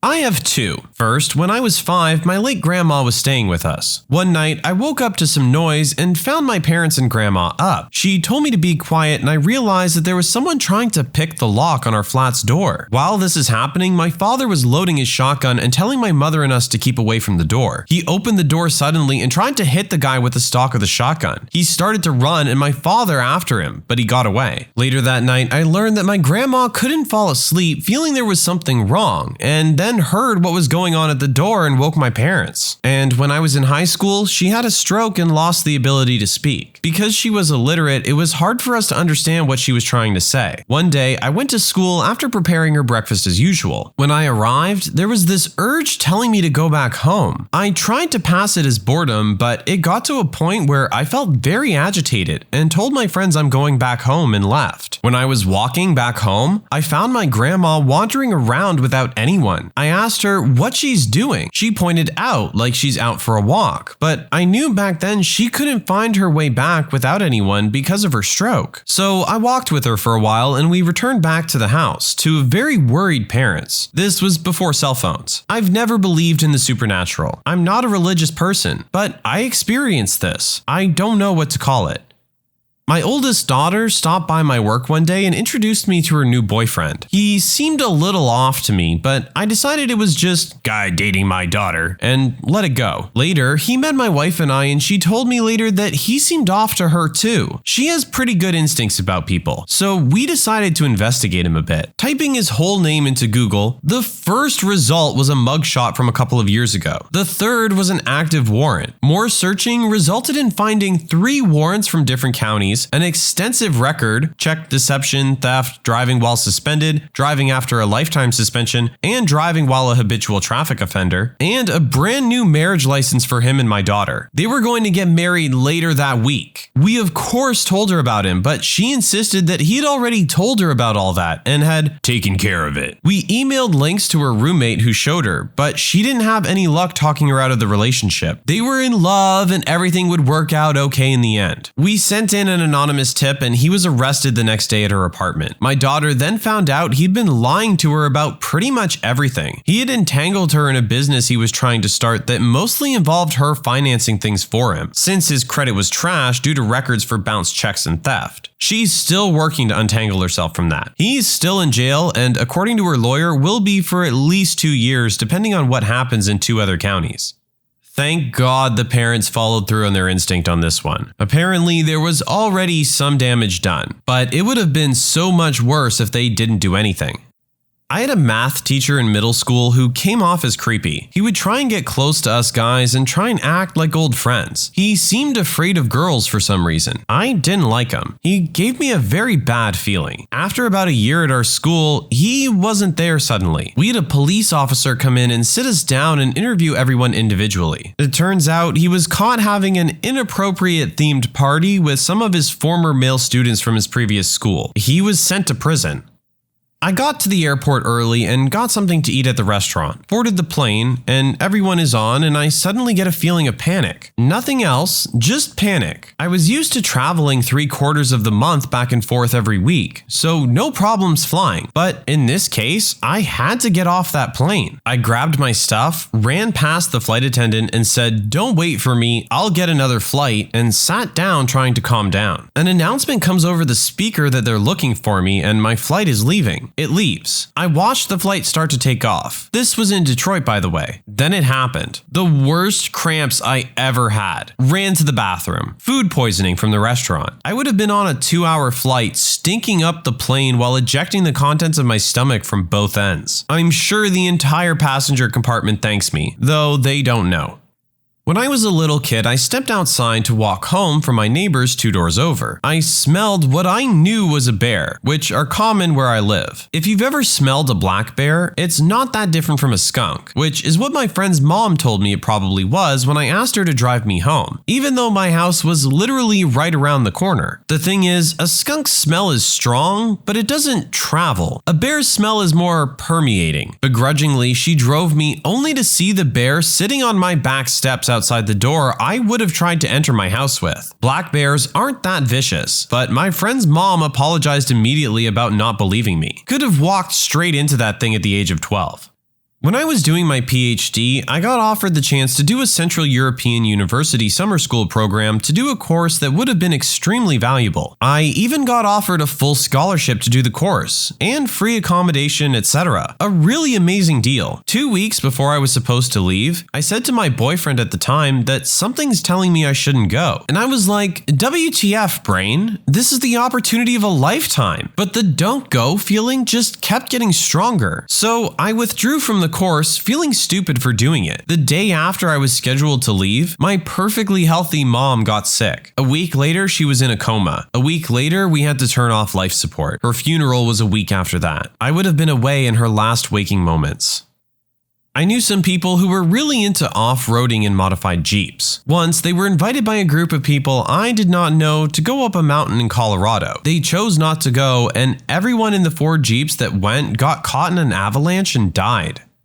At a research institute, I walked into a mouse procedure surgery room for a quick moment to grab something and leave. After walking out, I felt, well, to be honest, like I was a little high. There were 3 other people in that room, including 2 undergraduates, so I got worried and went back inside to check things out. When I got back inside, I asked if they were feeling okay. One of the undergrads turned to me and said she was fine, but was flushed and looked a little out of it. So I went around to all the isoflurane chambers, an odorless volatile liquid that KOs mammals at low doses and kills them at higher, looking for leaks. Sure enough, the gasket at the bottom of one of the chambers had failed and it was leaking out and immediately boiling into gas and filling the room. I told them that their isoflurane was leaking, and the postdoc told me they were fine and that he uses that machine all the time. He also pointed out that the isoflurane was in an air curtain biosafety cabinet, and so even with the leak, they were protected. I called him an idiot because a biosafety cabinet recirculates air and doesn't evacuate it like a fume hood, which is what he should have been using. So I ignored him, propped open the door, and ordered the undergrads to get out of the room. I then went to their lab manager and told her what I'd found. Their lab manager came down like the wrath of God. To anyone who has ordered a mail order bride, what was it like and what happened? My friend Richard has a mail order bride from the Philippines. He's a scruffy redneck long-haul trucker from West Virginia. She's tiny, slender, and 10 years his junior. At first, she cooked, cleaned, and kept his bed warm, but after a few years, she told him she wanted an education. He put in a ton of overtime and saved up enough to put her through college. She's a physician's assistant now and makes more money than he ever has. But she still makes him dinner and makes a point of always being waiting at the door when he gets back from a long haul. They've been together for 20 years now, and it's a joy to see them together. So on paper, I don't really like the idea of mail order bride stuff. I don't really like the idea of any opening of a market that relies solely on a specific demographic, like women and stuff like that. Take the thing with surrogacy nowadays, where like a woman will have a baby for someone else to have a child. And I believe someone proposed that women in vegetative states should be used to be a repository for other people's children. And that just sounds like some horrible dystopian world. But I digress. This actually sounds like a nice, mutually beneficial relationship. He paid for her to come to the country and everything. He gives her a place to stay. He works, she cooks, she cleans. And then she said, I want an education. And he respects her enough that he's like, yes, I will pay for you to have an education. You can do what you want. That just sounds nice, not gonna lie. This doesn't sound bad at all. But I am 100% certain that things are gonna get messed up as I read through these stories. One of my uncles, who is Filipino, convinced one of his white co-workers to marry his 28-year-old niece, who was still living in the Philippines at the time. The guy was at least 20 years older than her. The relationship was really rocky the first 2 years. She hated him, basically, but she stuck with the relationship, got him to go to church, and they were more or less together. About 10 years into the marriage, the guy needed a kidney transplant. Months pass, he can't work anymore, and she's spending all her free time outside of working taking care of him at the hospital while he's waiting for a kidney. I visited one time while she was in the hospital, and she broke down telling my other relatives and me how she loved him and she didn't want to lose him. The doctors finally give him like less than 3 months to live if he doesn't get a kidney, and after a month and a half later, he got the kidney, recovered, and went back to work within a year's time. At a family get-together, he bragged to everyone, including me, about how amazing he feels and how much he thought he was dead and that he was blessed to have a new lease on life. Then, a few months later, I get a call from him saying that he's met someone online and he still considers me family. In shock, I tell him I'm busy and then called my aunt, who then explained to me he found a 21-year-old single Filipina mom from Cebu and already filed divorce papers against my uncle's niece, who was almost 40 at the time. I'm weirdly reminded of Captain Hook in the classic The Good Peter Pan by Disney, where he's, oh, Smee, the way of a man with a maid, taking the best years of her life, and then casting her aside like an old glove. I went to a college course and one of the other students was a pretty obvious mail order bride. She was Thai, and the more we got to know her, the more she shared about the relationship. She was late 20s and he was at the lower end of 60. He didn't work, but he received some big work compensation payouts and was apparently quite wealthy because of that. She told us they met online on one of those meet Thai ladies who were just dying to be your girlfriend kind of sites, and after talking for all of 2 weeks, they agreed to marry. This country's a little bit stricter about those sorts of unions, and so there were some hoops they had to jump through, such as he had to go to visit her for a certain amount of time in Thailand before starting the process. But essentially, they were engaged after a few weeks and married within a few months. The guy essentially wanted one of those stereotypical Asian marriages where the wife was subservient and existed to please their husband. She would tell us he would make her wait till he was done to eat, and he would only let her eat ladylike foods like salad. He paid her a monthly salary, which was pretty abysmal, and she had to use that for clothing and other essentials. He also wouldn't let her go anywhere by herself and would drop her off and turn up an hour before classes ended in case we got let out early to drive her home. I remember we had to do a group assessment, and I had given her my phone number, and he forced her to delete it. I'm a female. I think the saddest part was when she asked a bunch of us if we could get birth control pills for her because her husband kept destroying her scripts/pills, and you could tell she was absolutely terrified of getting pregnant. The weird thing, though, was that she wasn't terribly bad off in Thailand. Her family was apparently quite wealthy, and she had her own home and stuff over there, but for whatever reason, she didn't want to live there. Personally, I would have ran the second I saw that purple-faced blob of a husband. See, this is the situation I normally expect to come from this, but I'm not going to be surprised when, it's the other way around. My dad had one a few years back. He met her online and flew out to get her after a while. She was shut in and was legitimately afraid of me because she thought I was smoking pot. Funny thing was that I had never smoked pot at the time. I was 17. It was a weird dynamic. If I was home, she stayed in her room, unless I'd been in my room for an extended period and she deemed it safe to get food from the kitchen. My room was in the basement, just for clarification. The few times we crossed paths, she would see me, gasp, and then run to her room. My dad never saw this as a problem. He basically catered to her every want and need. Also, I should mention, he was 56 and she was 29. A year later, I moved out. Since then, she has attacked him on 2 occasions and had him arrested. Eventually, he sent her back, or maybe she left. I don't know. I no longer speak to my father, so that's the extent of my knowledge. I agree with this too. That is such a weird dynamic to have with an individual that lives in your home, man. Imagine that, you walk through the hall. Oh, hey, lady who is presumably banging my parental figure. How are you? Ah! Runs into a frickin' room. Although my parents were always too ashamed to admit this to anyone but myself and my sister, my mom was a mail-order bride about 23 to 24 years ago. This was before all of the online companies that do this, so my father had to find my mother in a sort of magazine catalog of Filipino women. He sent her letters and she replied. Over the course of a year, they finally met and my mom moved to my dad's tiny hometown. They got married and they had 2 daughters together, one being myself. They were both looking for a better life and someone who would treat them better than past partners had, and they both got that. Plus, it turns out they both have the travel bug, so now they're retired, living a nomadic life traveling the globe, and they got more than they've ever hoped for. Sure, I've always known there were some serious cultural differences between my parents that they've never been able to fully reconcile with. My mom, being from a very traditional village in northern Philippines, had a hard time understanding a lot of North American norms and beliefs, and they butt heads over a lot of small things. These cultural clashes have taught me so much though, and their collective love and travel and culture has inspired me to study anthropology and travel around the globe.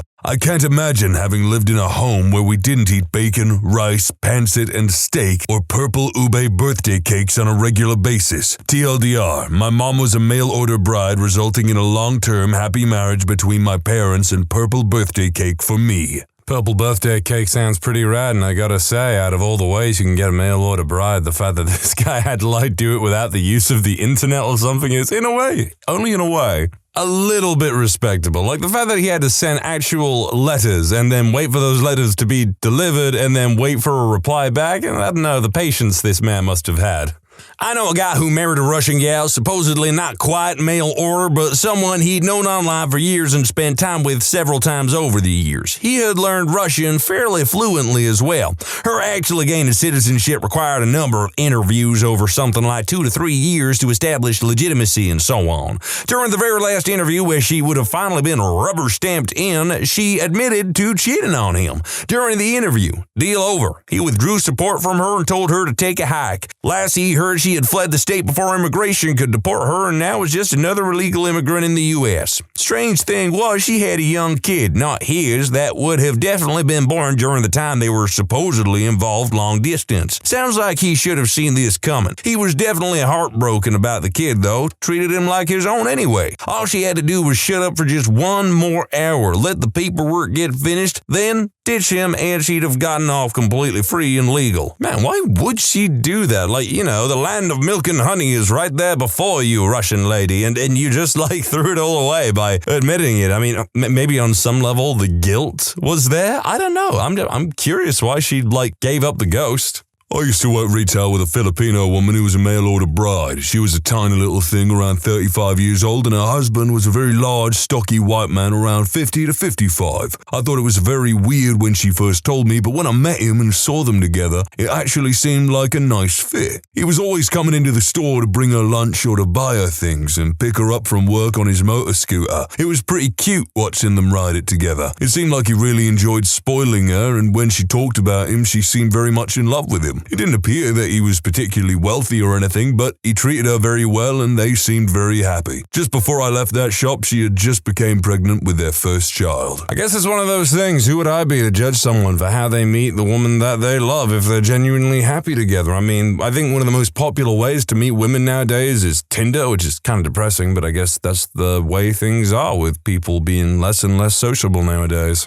I have been married to what some might call a mail-order bride for almost a year now, but first let me correct a few common misconceptions about how it works now, in the USA at least. First, you can no longer just get a catalog and pick a woman out of it and pay to have her sent to you. 20 plus years ago, maybe, but not anymore. In order for her to get a K-1 fiancé visa, you must have met her in person at least once and provided substantial evidence of a meaningful relationship, such as pictures with both of you, email, phone, chat logs, or other documents such as travel records showing you were both in the same place at the same time. You can apply for an exception to this on cultural grounds if both you and her are part of cultures that regularly practice arranged marriages. Second, she still has to go through all of the procedures involved in getting a permanent immigration visa. That means background checks, medical checks, which can usually only be performed at a very short list of places who naturally charge a lot. Tons of documents from both parties and an interview in person at her country's U.S. embassy, or sometimes at a consulate, which might be a really long way for her to go if she doesn't live in her country's capital city. Third,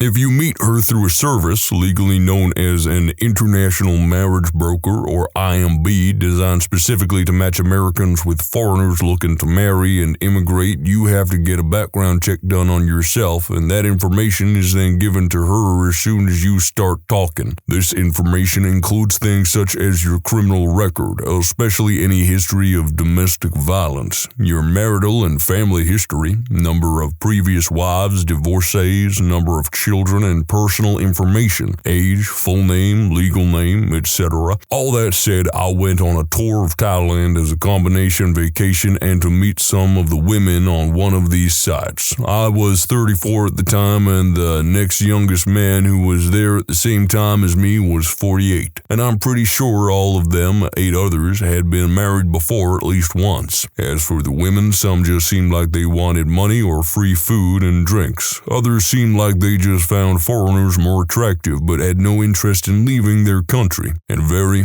very few seemed like they might be honestly interested in me and in moving to America eventually. Most of them I couldn't even have a conversation with since they didn't speak enough English. I consider myself lucky to have found the woman who I ended up marrying, since she was both one of the honest ones and she had a university degree in English. I kept in touch with her daily over internet chat and video chat, and I flew back to see her 3 additional times before the 5th and final time when I flew over there with my family and she flew back with us. We had a traditional Thai engagement ceremony while my family was there, and we had a small courthouse wedding a month after we got back to America. Our first anniversary is next month, and right now she's going to an American community college to try for an associate's degree here while cooking me delicious Thai food all the time. So I'd say it's going great so far. We've had a few arguments and fights, like I assume most newlywed married couples do, especially ones that didn't live together before marriage, but I'd do it all again in a heartbeat.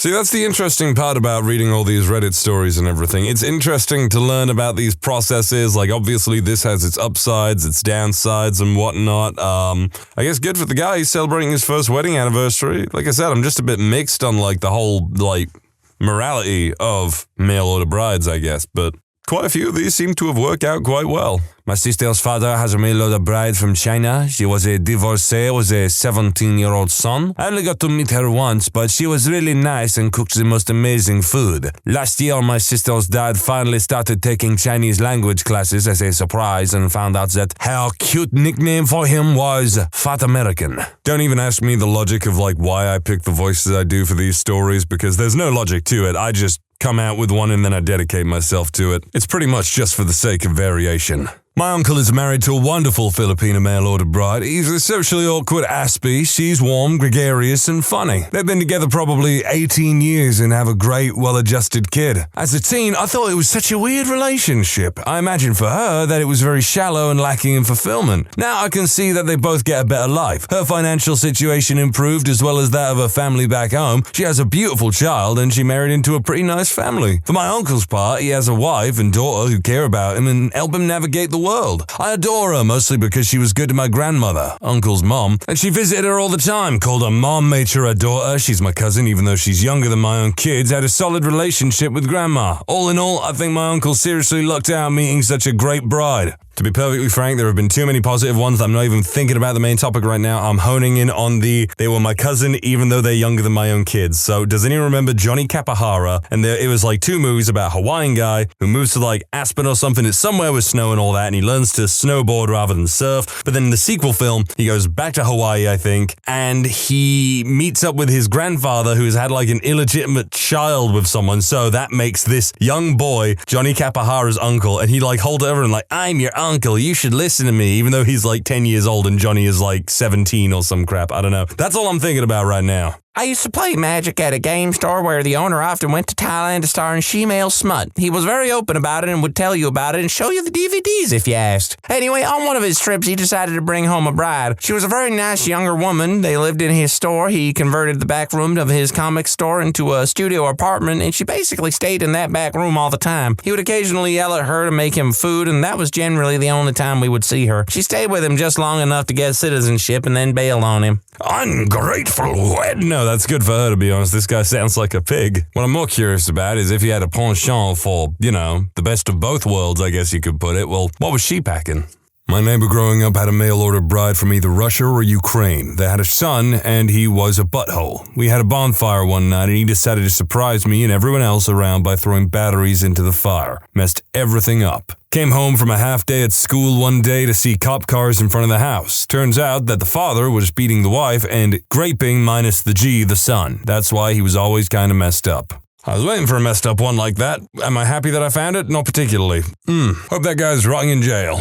Okay, this gets a little crazy. Everybody knew my neighbor was gay. It was a fact and never questioned. Let's call him Terry. Terry was about 45 and lived alone in his inherited mother's house. That was 4 doors down from us. He kept himself to himself and seemed pleasant. One day, we were surprised to see a Taiwanese woman about half his age had moved in. Let's call her June. June didn't speak much English and loved gardening. Over the next few months, our neighbor's house was slowly transformed into a mini botanical garden with a small fountain, new fences, and the start of a new driveway. One day, out of the blue, I heard a loud bang at my mother's front door. I was about 17 at the time, visiting from college. I opened the door to find June stood on the pavement throwing poo at my mother's windows. Yes, actual poo. I shouted at her, "What are you doing, madam?" To which she ignored me and stormed back to her house. Now, this was back in early 2003, so after telling my mother what had happened, we took the good old British route of cleaning it up and not causing trouble. The poo was hard and not an issue to remove from the window frames, front lawn, and fence. We thought that was it and laughed it off. Big mistake. The next time I visited my mother, I noticed that there was more poo on my mother's front lawn and the lawn of our elderly next-door neighbor. Confused but incensed, I stormed round to Terry's house with my bag still in hand and banged loudly on the front door. Terry answered with a surprised look on his face, shaking. I shouted at him, "Tell your wife to stop throwing poo at my mother mother's house, you weirdo, and marched back home. A few days passed and my mum was pleased to report no issue. My outburst had worked. The next door neighbors sent me a box of chocolates as a thank you, and we celebrated with a barbecue. It was during that barbecue that the neighbor mentioned her cat had gone missing. My mother also had cats, who often roamed for a few days but always came home for dinner. We assured her he would be back and not to worry. A few days passed and we realized one of my mother's cats was also absent. Then 2 and 3, along with the neighbors. It suddenly dawned on all of us that the poo June was throwing at the house was cat poo from her garden. We have put up flyers, etc., but haven't seen the cats since. Meanwhile, Terry and June's new driveway looks lovely. Okay, all circumstantial evidence points to her absolutely abducting or killing those cats, but, you can't just, make accusations like that. But I have to say, if my dog went missing or something, I have a dog, and, I had an inkling that the new neighbor 4 doors down or something took it, well, I would cry havoc and let slip the dogs of war. I know several guys who had mail-order brides. All were military or ex-military. That's why so many mail-order brides were from places where there were U.S. bases, like the Philippines. One guy, ex-Navy, brought over a Filipino wife. He seemed to love her, but she did not adapt well. She would never answer the phone if he was not home, even though he explained it was him calling her. She wouldn't drive his car and a bunch of other things like that. She seemed nice, but was lonely, so he brought over her sister, and things really changed. We used to travel for weeks for work, and one time when we got back, the wife and sister were gone. Killed him, and he never saw it coming. That was years ago, and I never heard what happened. Absolutely not surprised. But, okay, so I've actually been saving this, so here's the thing. I also know a guy, not technically a mail-order bride, but he did have a wife that he brought over from Thailand, and he's actually done this a few times. I think he's gone through 3 different women, and he's a nice guy. He's actually just had some unfortunate luck, or I believe one left him. One died, sadly, and currently he's very happy with another woman. Anyway, I'm in my late teens, and I'm going to work with him because the guy I usually worked with wasn't available, so he picks me up from my house, and I'm like, hey, why do you have this little Buddha statue on your dashboard? Are you Buddhist? He's like, oh no, my wife, she's Taiwanese and she is Buddhist. And I look at him and I say, oh, so does she not believe in physical or worldly possessions or anything like that? Is she very spiritual and stuff? And he stops for a minute and looks off while he's staring down the road as he's driving and everything. He turns to me for a quick second and goes, yeah, she's not Buddhist. He knows this because she is a really hard gambler and apparently quite the money grubber, but that was long ago. And again, I'll say this, no foul play in his life or relationships or anything. He's very happy now, which I am glad he is, because he's a nice guy. Where were you when 9/11 happened? In the forest, camping. No radio, no phone. I came back to civilization 5 days later.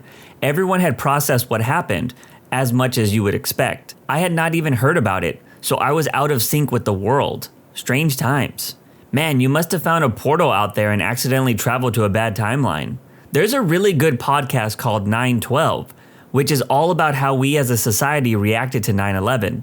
And one of the stories they tell is about people who were on a boat in the middle of the ocean filming some reality show. It sounds like your experience was very similar to those people. If I'm not mistaken, I think the MTV show The Real World was being filmed during 9/11 as well.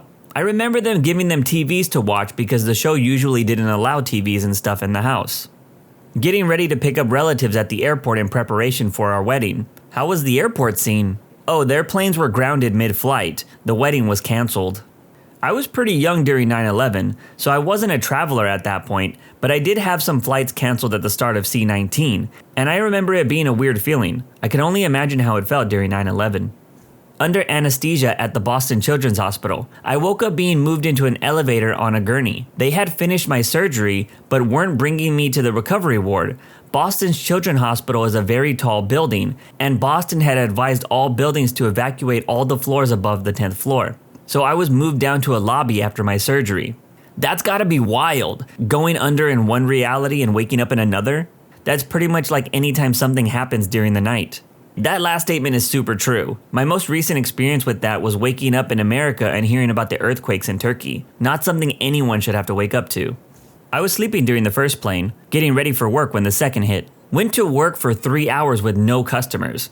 Called the boss, he said close, and went home. Watched CNN and tried to convince my mom that I wasn't about to get drafted. Same, but in high school. Sleeping for the first plane when waking up to my parents being like, what is going on? Saw the second plane hit. went to school anyways, we spent all day in every class just watching the news, sitting on our desks, on the floor, pacing around, just crawling in our own skins. Teachers and students alike. They let us ask questions and express our feelings to the best of everyone's abilities. Lunch period was surreal. There was silence.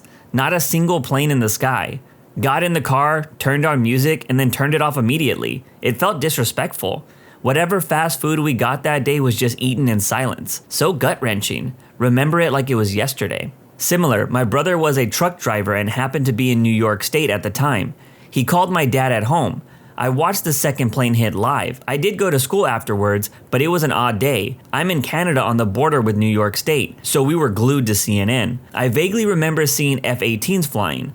I remember sitting in the library watching the news just talking about the events. My brother was stranded in the States for a week or so because the borders were closed. It was long enough over here in Australia. I had an American friend on the internet mention the first plane hit, promoting me to go and turn on the late night news. A few minutes after I started watching, the second plane hit live on TV. Before that, everyone still thought it must have been an accident. But when the second plane hit, we all knew what it meant. This was me at my school. The teachers turned on the news for about a minute before the second plane hit, so my homeroom class saw it happen. After that, the principal got on the PA and said to turn off all the TVs and go about the day as naturally as possible. I was mad when they did that. One of the biggest breaking news events in our lifetime, and they weren't letting us watch it because they were worried that we were scared. I was already scared, and keeping me in the dark made it worse. This must have been a tough situation for adults. I mean, I totally understand wanting to protect children from that madness. It's easily a traumatic experience. On the R train that just passed underneath the towers in Cortlandt Street, the conductor of the R train after mine was instructed to go straight through and not stop. They disobeyed that order and stopped, took on as many people as possible, and got out of there. That conductor likely saved a lot of lives. There's almost no mention of that anywhere in the news. Oh my god, that's crazy. Incredibly heroic on their part. I was in Manhattan, watched the towers fall, heard the crowds that had gathered all down Fifth Avenue gasp and scream in unison as the first tower crumbled. Gathered in a packed bar with freaked out coworkers as we first saw the photo of Osama bin Laden on TV. Walked home to Queens with thousands of other shocked New Yorkers in eerie silence, with the occasional ghostly figure of a downtown worker covered in white dust. My ex-wife was in the second tower, got out when the first one was hit. Her brother was in the first tower. Luckily, he also got out. She was knocked down by the concussion of the tower falling. Some stranger picked her up by her elbows. It was her brother. She also had a few other heartwarming tidbits. As she walked home to Brooklyn, she had been breaking in new heels, and some dude in a corner store gave her a pair of flip-flops. They broke 3 blocks later, giving her her first post-9/11 laugh. She still has them today in her hope chest. She also said that people were turning radios to the streets, so she could get a running commentary about potential other attacks, and others were handing out bottles of water to newly minted pedestrian commuters. New Yorkers, man, complete jerks if you're in their way during rush hour. But if you yell help, the whole freaking city comes running. My kind of people. Came home from school. I was in the UK, age 12, with my mom watching it in her office on the 14-inch CRT television/VHS combo. Watched the second one hit. I remember saying, "Freaking hell!" and for once not being told off for it. I have a similar story. I was 8 and also in the UK at the time. I used to go to a friend's house after school and get picked up by my mom after she finished work. I distinctly remember getting in trouble for calling the pilot a silly bastard for flying the plane into a building. I don't think anyone understood the magnitude of the situation at that point. Yeah, that's what I thought when the first plane hit. Some stupid idiot approaching the airport far too low. Then, oh god, this is deliberate, when the second plane hit. Then we got the news of the other planes and I was like, is the US being invaded? I was at home on the other side of the world trying to watch cartoons and being annoyed why I couldn't. I was 8 at the time. Same, 8-year-old Australian here, was totally mad that Pokemon wasn't on that morning. My parents had to sit me down and talk me through the tragedy that had just happened. I remember feeling sad, but also a little mad about missing Pokemon.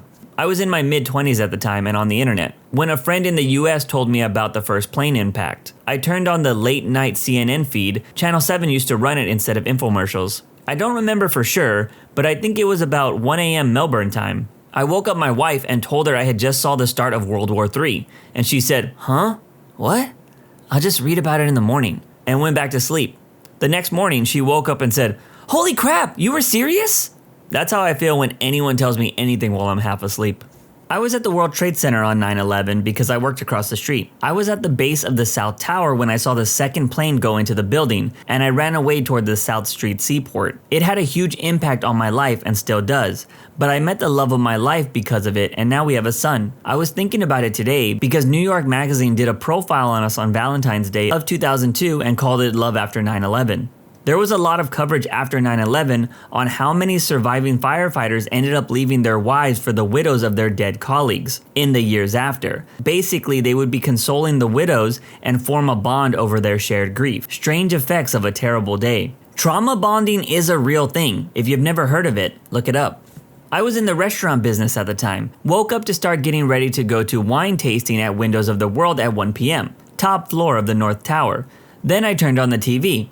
I had taken the evening class about 6 months earlier. If you worked at WOW, I'm sorry for the loss of your coworkers. Heather was a really amazing pastry chef. Wow, this imparts a strange feeling. For you to know and share the name of someone who passed away as the result of the attacks, it immediately humanizes it and makes it more personal instead of a thing that happened.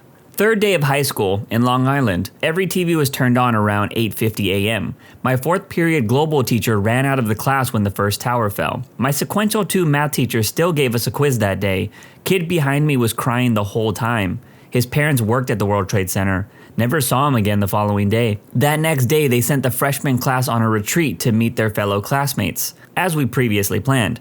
It was quiet the whole time. In case anyone was curious, I don't remember the kid's name, and I'm pretty sure he lost both parents that day and already knew that they were gone. And he had told the math teacher, who was Mrs. Clean. So yes, she gave us the quiz and him with the possible knowledge of his parents being gone. My high school locked down, and they wouldn't tell us what happened until later in the day. It sucked because it made the whole day strange. Mine also locked down. I was 1 week into the 10th grade studying for my math class. That teacher said, "F that, this is history," and wheeled in a TV to the center of the board and turned it on. I stayed in that class for the next 3 periods. I often squatted in his room with some other people, until I got picked up. He still goes down as my favorite teacher. I was in college and my art history professor gave us a test that day. It was at 11 a.m. and all I remember is all of us sitting there just blinking and looking around. I was a sophomore, and someone asked our anthropology professor to turn on the TV. That was already in the classroom, so we could try to understand what was going on. She refused, but none of us really understood what was happening at that point. I had to watch the second plane hit while having breakfast at the main cafeteria a bit later. The TV was very smallish and attached to the wall where it met the ceiling, and it was always on mute. I remember that no one could get cell phone service all day. Aside from the usual contingent of future hipsters, most of the student body had cell phones, but they weren't at all the means of rapid information they are now. Man, I'm old.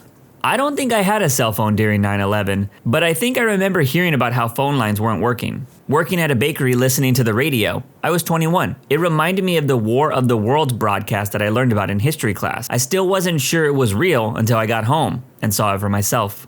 Driving to Rutgers University, about 30 miles from New York City, seeing a giant plume of smoke coming up and not realizing what it was from. I got to campus and was told classes were canceled and we were under attack. I had just woke up, turned on the radio, heard the DJ talking about the first plane hitting, then watched the second plane hit live on TV. I was on a plane halfway over the Atlantic from Germany going back to the US. The plane had to turn around and go back to Germany.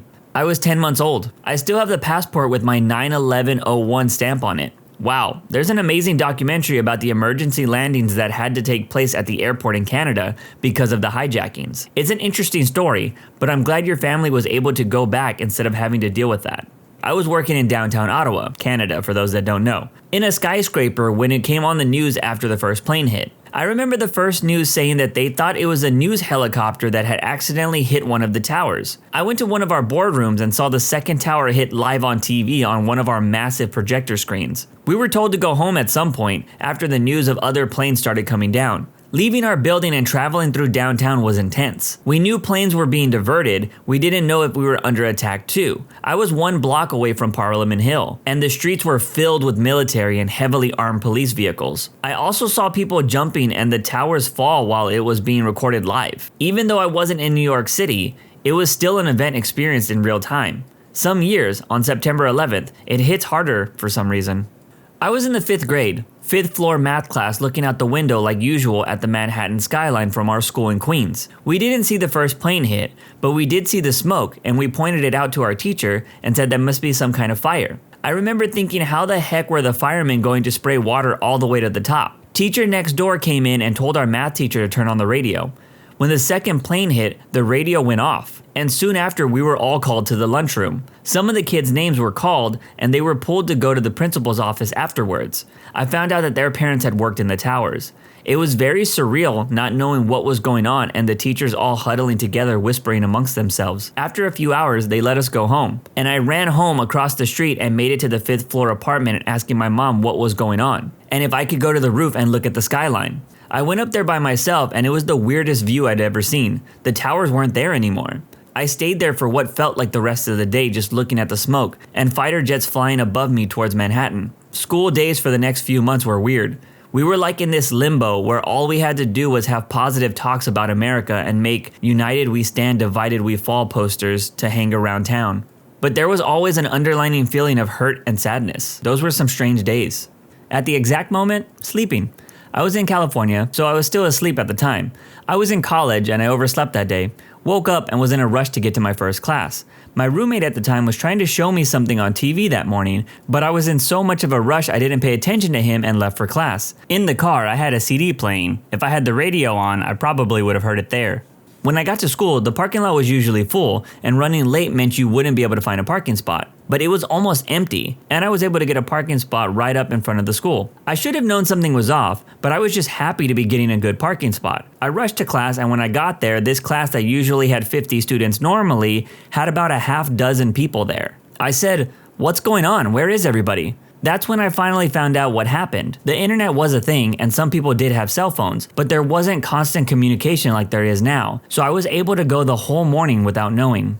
I was also in college and late for class that day, but still living at home. Flicked on the light bulb and it burned out. Went downstairs to get a new one and said, "Hey mom, the light burned out." And she said, "This is honestly the worst thing I've ever seen or heard." I was like, "Don't worry, I'm changing it now." 10 minutes later, idiot me figured out what she meant. She had saw the second plane hit. I remember for years waiting for things to settle down and get back to normal, and it just never did. So this is a genuine question. I was born in 2002 and always hear about people saying things never got back to normal after 9/11. But what changed? I realize airport security is very different now, but beyond that, I've never been able to grasp what people were talking about. Was it similar to the pandemic where it was just a fundamental culture shift that can't really be articulated? Or was it something more tangible than that? Well, this is my opinion as a Gen Xer, 1967. There was this aura of invincibility. The US takes the fight to you and no one ever came to our house and picked a fight with America. The closest thing was Pearl Harbor and you saw how things turned out for Japan. So don't even think about it. In that one act, America was no longer invincible. Also, it wasn't a country who did it, but a group of secret extremists. We were attacked by a ghost. The US was vulnerable to a ragtag group of misfits. What if a country with resources wanted to do us harm? We're screwed. This sense of and projection of invincibility has never returned. I was taught in school the US is a melting pot of individuals. We're all different individuals. But you come to America, assimilate, and melt into the big happy family called America. Middle Easterns who immigrated to America were perceived as rejections of their country's cultures and ideologies in favor of becoming more westernized. That mindset of welcoming and acceptance of foreigners flipped immediately. The hijackers, who were foreigners, lived amongst us for months and years. Immediately, there was a huge distrust of Middle Easterners. This has not changed for a lot of Americans and has given a rise to this plague of nationalism you see now. Also, the heightened airport security and the US government's surveillance of its citizens in the name of national security flies in the face of this notion America is the freest country on earth. Additionally, there was this huge amount of propaganda that said, as a patriotic American, if you see something suspicious, say something to authorities. This sense of true freedom has never returned, and we're all on the outlook to report something suspicious. I believe this has morphed into Karens reporting suspicious people, aka minorities, in their neighborhoods. There's probably more. These are the biggest changes I've seen from 9/11, and there's no denying that there was a ripple effect after. Celebrating my 17th birthday. This was in Colorado, so the news broke right after I left for school. I got flowers and cards from friends, and we hung out before class started. Then I went to first period. We had a sub and she opened the class with the news. She let us watch it on TV, and by that point, both towers had already been hit. I was kind of just half doing my assignments and checking the TV. I distinctly remember looking up after the first tower collapsed and said, dumbfounded, "Where's the other one?" Every class had the news on, and we obviously didn't do anything else that day. Then I went home and we didn't really know what to do. Nobody felt like celebrating, but my grandparents were there, so I decided to at least open gifts. At the time, shirts with cityscapes were trendy. They were black with the skyline and silver glitter. I pointed out 1 or 2 mentions that they could be a cool birthday gift. I opened one box, and staring back at me is one of the shirts I liked. It was the World Trade Center. We all stared in horrified silence, and I just put it down and sat there for a moment. Canadian here. I was just dropping my girlfriend off to class, and I heard about it on the CBC. I got home to see the replay of the second plane hit. I was driving on the South Street by the Dahl residence in Halifax when I heard it. I will never forget that day or that moment. I thought it was a joke. I thought it was a joke too. I was in the 4th grade at the time. As I remember it, it was just a normal day. Nothing odd going on at school in the morning. A classmate, her mother babysat me from time to time, went home for lunch. When she came back to school, she said something about how planes had hit a tower in the US. I don't remember anything out of the ordinary that afternoon at school, but all I could think about is how outrageous of a story that was. I didn't like her much. She lied all the time too. I remember after my dad came in to pick me up to take me home, I put it on TV, getting ready to watch The Simpsons and wait for dinner. But The Simpsons weren't on. All it was on almost every channel was the news about what had happened. And at that moment I was like, oh my god, she wasn't lying. Was still mad The Simpsons weren't on, but I ended up not sleeping that night. I was asleep at my parents' house. My mom came in and woke me up. She was upset. She wouldn't tell me what it was at first. She made me get up and see it on TV. I still had to go to work that day at Walmart, but there wasn't anybody shopping. I was 18, fresh out of high school. I remember thinking, among other things, that we were about to go to war, and I would probably get drafted. So I figured why not end this video with my own personal story where I was during 9/11. I was in the 8th grade, and I had just gotten to my dyslexia class. This class only had like 6 students in it, and we were pretty cool with the teacher. Well, we thought it was going to be a normal goof around day when one of my classmates, a big guy, we will call him Jimmy, comes walking into the class and says, "Did you guys see? A plane crashed into a building." We all responded like, "What are you talking about, Jimmy?" He then said, "Yeah, look, turn on the TV, it's on the news." So my teacher lets us turn on the TV we had in the classroom, and we just sat there and watched the news coverage of the planes crashing into the towers. Now, I won't sit here and say I understood the gravity of the situation at the time. I was in middle school. All I cared about was video games, girls, and TV. I finished the rest of the day, but so many kids were taken out of class by their families. I remember going home and every channel just covering the attacks. I think only kids channels like Nickelodeon continued playing their regular programming. I was really into MTV at the time, and even they were covering the attacks. I might be mistaken. I remember trying to change the channel and my brother getting super pissed at me the next morning, said I was being disrespectful or something along those lines. I remember my mom getting after him and saying something like, "Don't get mad at him, just let him be a kid." Kind of her way of shielding me from the madness of what was going on. After that, I just remember the world felt different. America was no longer this place that felt safe or awesome. This might have been the first time I noticed hate in the world, because as many know, people from the Middle East during this time got treated differently. It was horrible. But on the other side of the coin, it was also the one time that America felt united. Everyone was on board with getting justice for what happened. Kinda surreal when you compare 9/11 to how Americans treat each other today. 9/11 changed how America saw the world, in my opinion. I also think it reminded a lot of people that life is fragile, and you should appreciate every moment you got, because you never know when it's gonna be your last. Reddit, tell me your glitch in the Matrix story. I'm talking weird occurrences, coincidences you haven't been able to easily explain. I'll start. We have a breakfast laid on at work every morning. Just a simple buffet of eggs, bacon, what have you. Nothing huge, and it's really only to feed about a dozen people or so. I'm usually one of the first guys from my team to get to work, and the kitchen was deserted as usual. I walked into the little kitchen, and there was a ceramic egg tray thing with 12 eggs in it, like the bottom half of an egg carton with a socket for each egg. All spaces are filled with warm, freshly boiled eggs. I take one, walk over to the garbage bin, shuck the shell, then I walk back over to the food and stop dead. There are 12 eggs in the tray again. No one entered the room while I was peeling the thing. I touched the mystery egg, and it was the same temperature as the other eggs around it. Not a big thing, nothing major, but something very strange, given one does not get presented with strange eggs from a parallel universe every day. I peeled and ate that one too.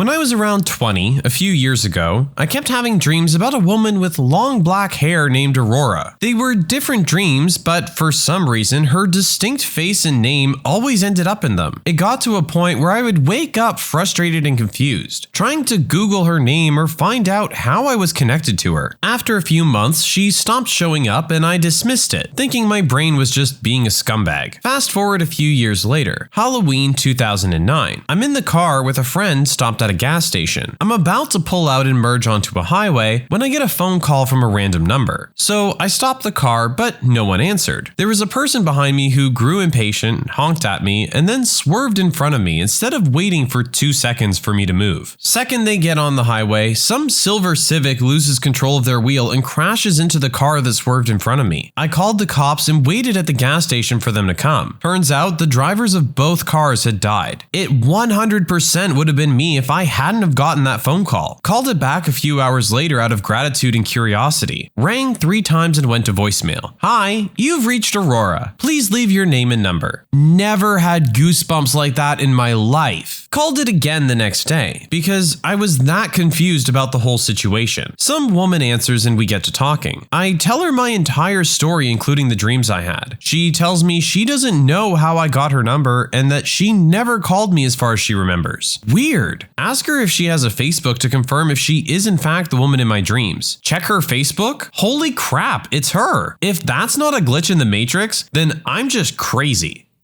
This happened about 15 years ago. I called my friend up and he wasn't home, so I left a message on his answering machine. I said, "Hey, it's me. Sorry I missed you. Call you later. Bye." And then I hung up and left the house. I made no other calls. Later that day, he called back and says, "Wow, that was quite a message you left. Who was that girl you were talking to?" I was like, "What are you talking about? I wasn't talking to any girl." Well, as it turns out, the message didn't end after I said bye. I had to go over to his house and listen to this message a few times. After my initial message that I did leave, there was a slight pause and it continues for another 30 or 40 seconds or so of me talking to some strange girl. It was my voice, but a conversation I never had with a girl whose voice I didn't recognize. You could compare it to the message I know I did leave, and the two voices were indistinguishable. Not just the voice, but, talking mannerisms. It was my voice. Also, references to my occupation and activities were the same. Basically, in this conversation, I was talking to this girl about going skiing, but I had to go down to my shop and work on a car first, which totally correlated to me. Then the message just stopped. It was recorded on one of those digital answering machines that recorded the message to a chip, so there was no tape I could have taken and had analyzed. Unfortunately. Also, neither I nor my friend had party lines, so that's not an explanation. It was very freaky. I can't explain it.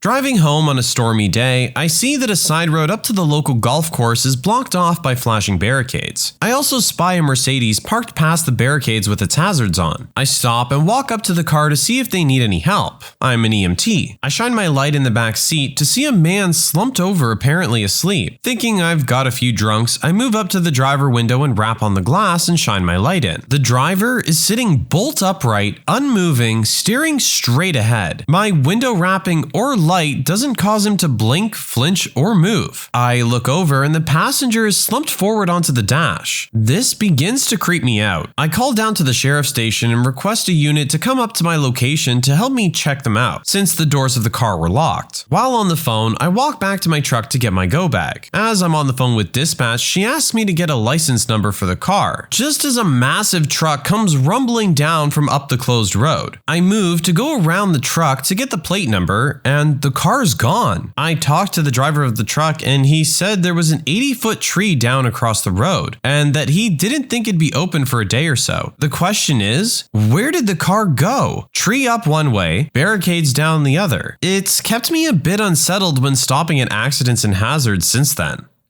This happened to me in the 3rd grade, and it scared me so much I started crying and had to go to the office to talk to the principal about it. I was in the hallway for misbehaving, and my neighbor, Tad, a year younger than me, came walking out of a class to my right, passed in front of me, and headed down some stairs. We said hi to each other. About 20 seconds later, he walked out of the same class, passed in front of me, and headed down the stairs. I just stared at him, confused and afraid, and he looked back like, "Why are you looking at me like like that. I never realized how much it was like the Matrix deja vu.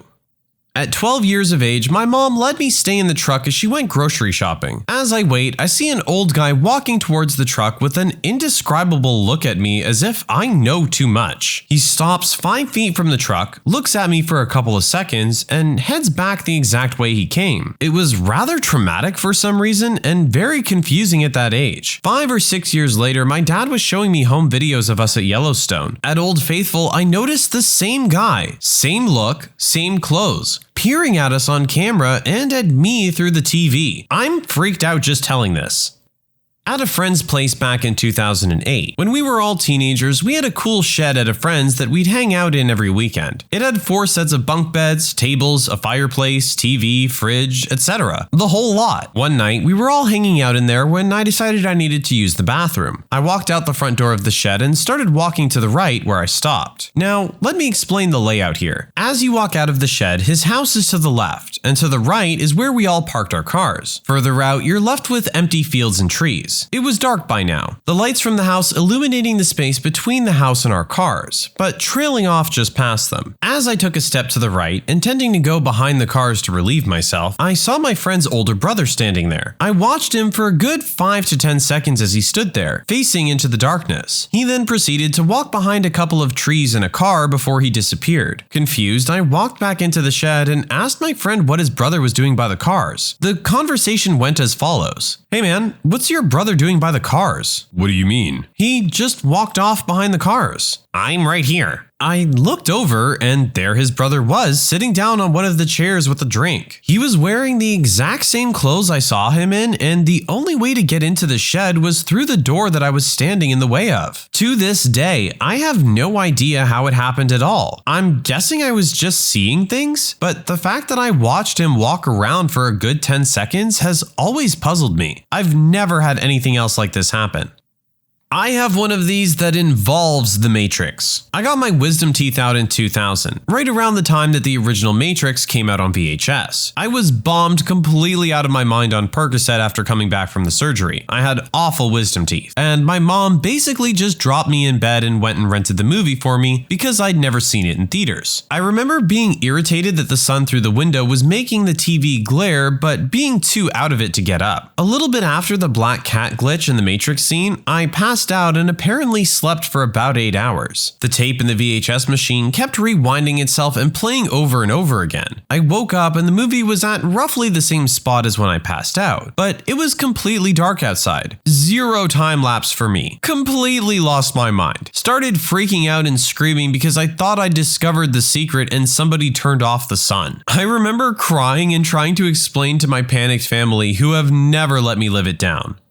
I think the strangest glitch I found was back when I was in high school. I was talking to a friend on the phone, describing a dream I had about an ice skating rink, and then he starts to describe the rest of the dream to me from the opposite point of view. It was a while ago, so I don't remember everything, but we both described the scenery, what the people were doing, etc. It really freaked me out when it happened.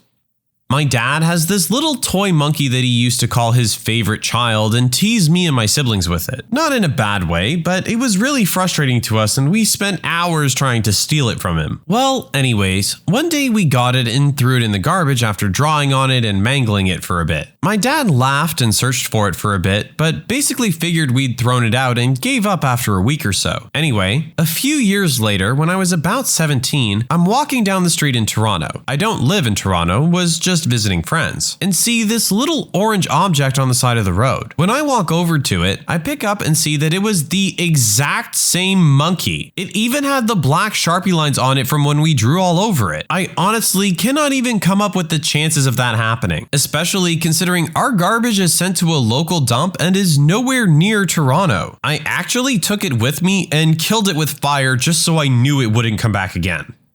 I had a friend in high school. Let's call him Bob. Bob was a very nice fellow, and while we weren't that close, we had similar tastes in music and we'd share CDs. This is the late 80s, way before file sharing. Anyway, we eventually graduated and I moved several hundred miles away to college, and we lost touch. When I left for college, I had one of Bob's CDs still in my possession, Beat by King Crimson. Fast forward 10 years. I'd graduated college and was knee deep in my career, and finally saved up enough money and bought my first house. house. In the new house and while unpacking, I see the CD in a box. Hadn't noticed it in many years and thought, gee, I should really track down Bob and return this. Right then, the doorbell rings. It's Bob, and he says, "Hey, you wouldn't happen to still have my King Crimson CD, would you?" I look down. I'm holding it in my hand. I hand it to him and his mouth drops open. Mine probably already is. We exchanged pleasantries and I probably asked him how he found me, but I no longer remember. He eventually takes off. I haven't seen Bob since.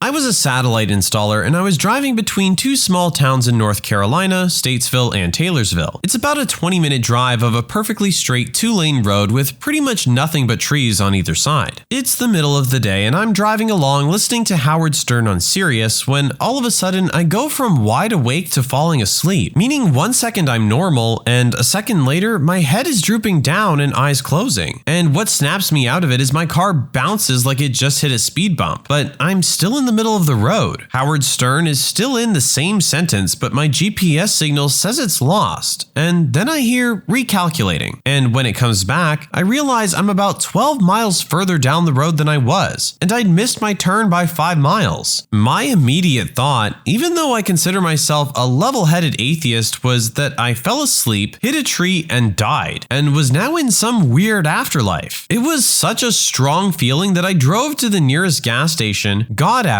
headed inside with sweaty palms, feeling that the cashier inside was not going to be able to see me. To my relief, she did, and I bought a Red Bull. I still think I was hypnotized by the road and drove on some weird autopilot for a while, but losing the GPS signal and not missing any of Howard Stern is unexplainable to me. I even used the Sirius ability to rewind, and there was none of the show that I missed.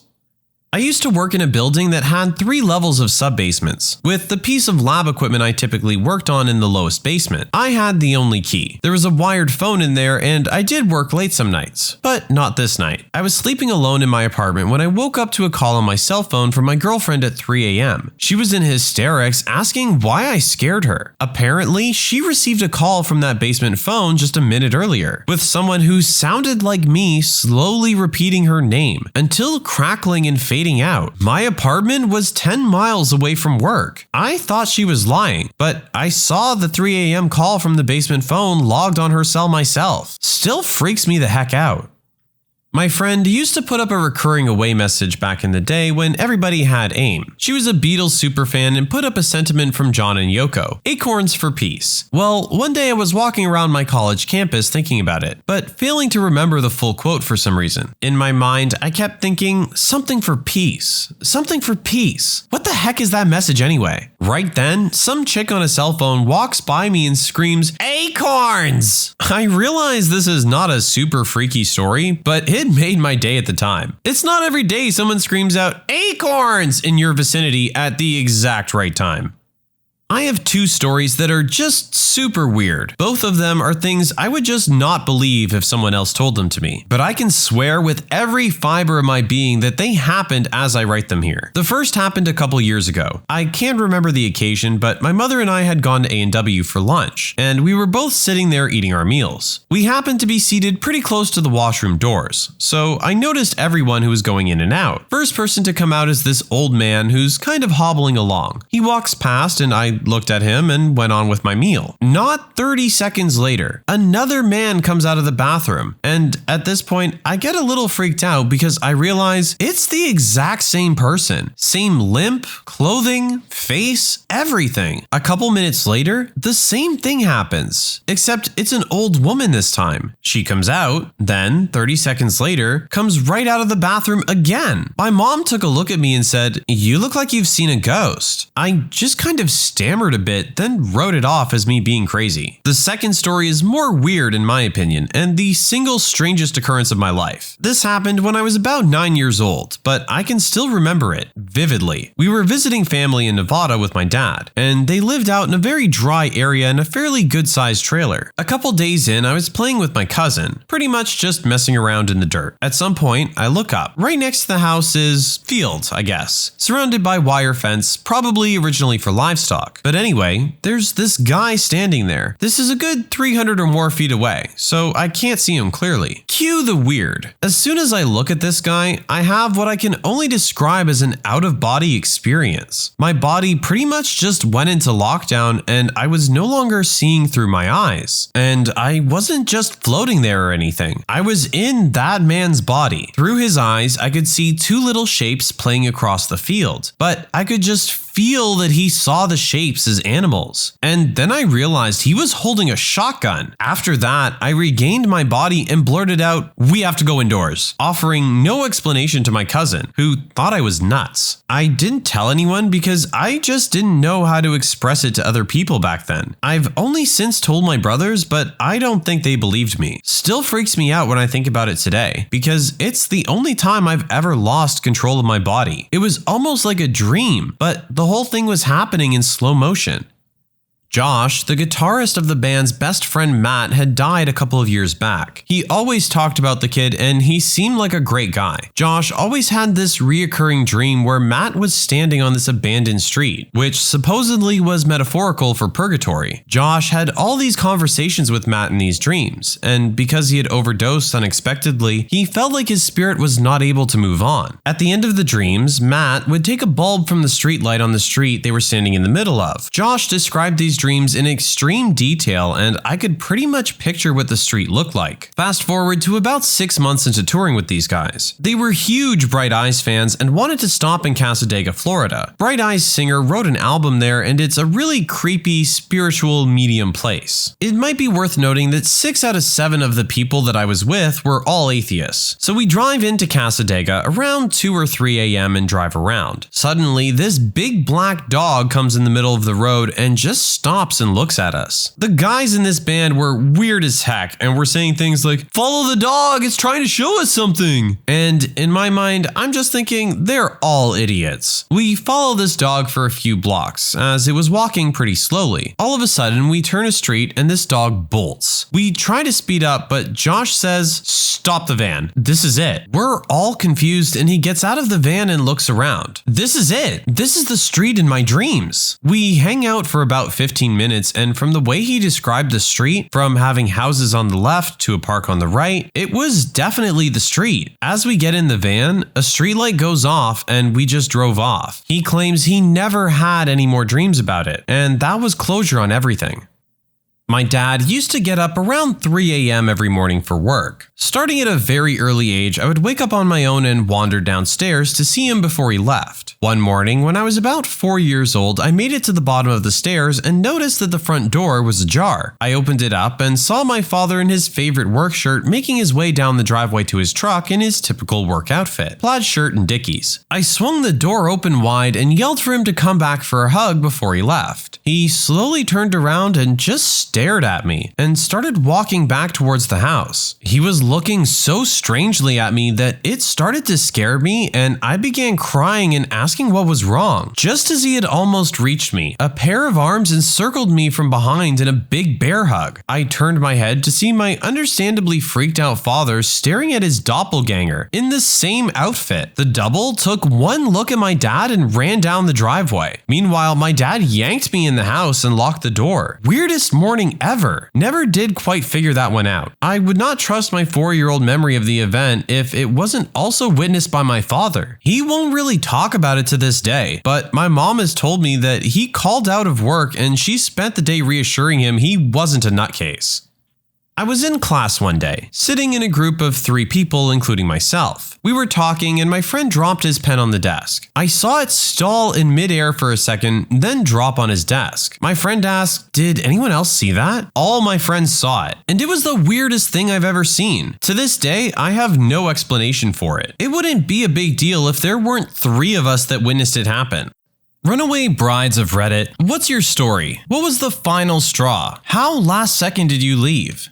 On my 18th birthday, my boyfriend proposed to me at my party, in front of all my family and friends. I said yes mostly because I was too embarrassed to say no. We'd been dating for 2 years, but I was just about to start university. I wasn't ready at all. I asked later, when we were alone, if we could have a long engagement, at least a year or two, and he agreed. We told our families and friends we would be waiting to get married. Less than 3 months later, his mom and my mom took me out for lunch and decided to take me to look at wedding dresses, because it's never too early to start planning. When I saw a really lovely dress that was on sale, my fiance's mother insisted on buying it for me. Their family was quite wealthy and had money set aside for all of my fiance's milestones: education, first car, wedding, etc. She told me they were happy to cover the major costs as they were the ones who wanted a big wedding, and I joked I could pay her back in grandchildren. A few weeks later, his mom introduced me to a friend who was a florist. Next thing I know, I'm looking at bouquets and discussing table arrangements. Then my fiance starts talking about venues for our wedding, saying we need to start planning so we can find the perfect place. By this point, I'm truly panicking. I'm just a few months into university. I haven't even fully decided what I want to do with my education. Now I'm choosing venues for a wedding that's supposed to be years away? A wedding that's suddenly looking like nuptials of a minor royal? I tried talking to my fiance, but he just wouldn't listen. We saw a venue we liked, but they had no availability for almost 2 years.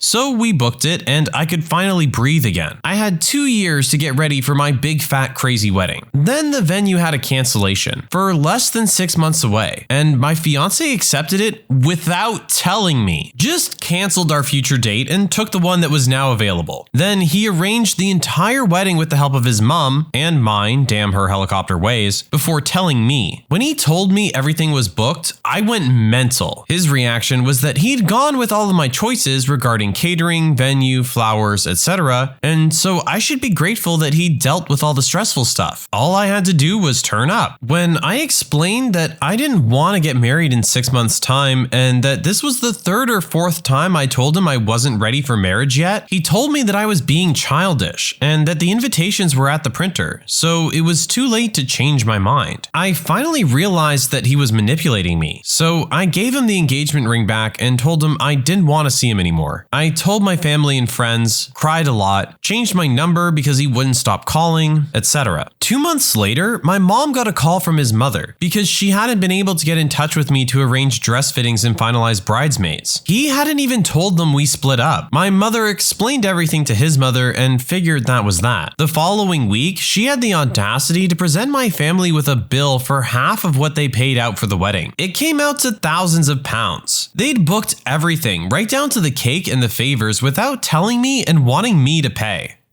My friend met a guy and within a week they were engaged. He was in the military and ghosted her about a month after proposing. 6 months later, he turns up and starts working at the same place as her and acted like he didn't even know her. Does that count?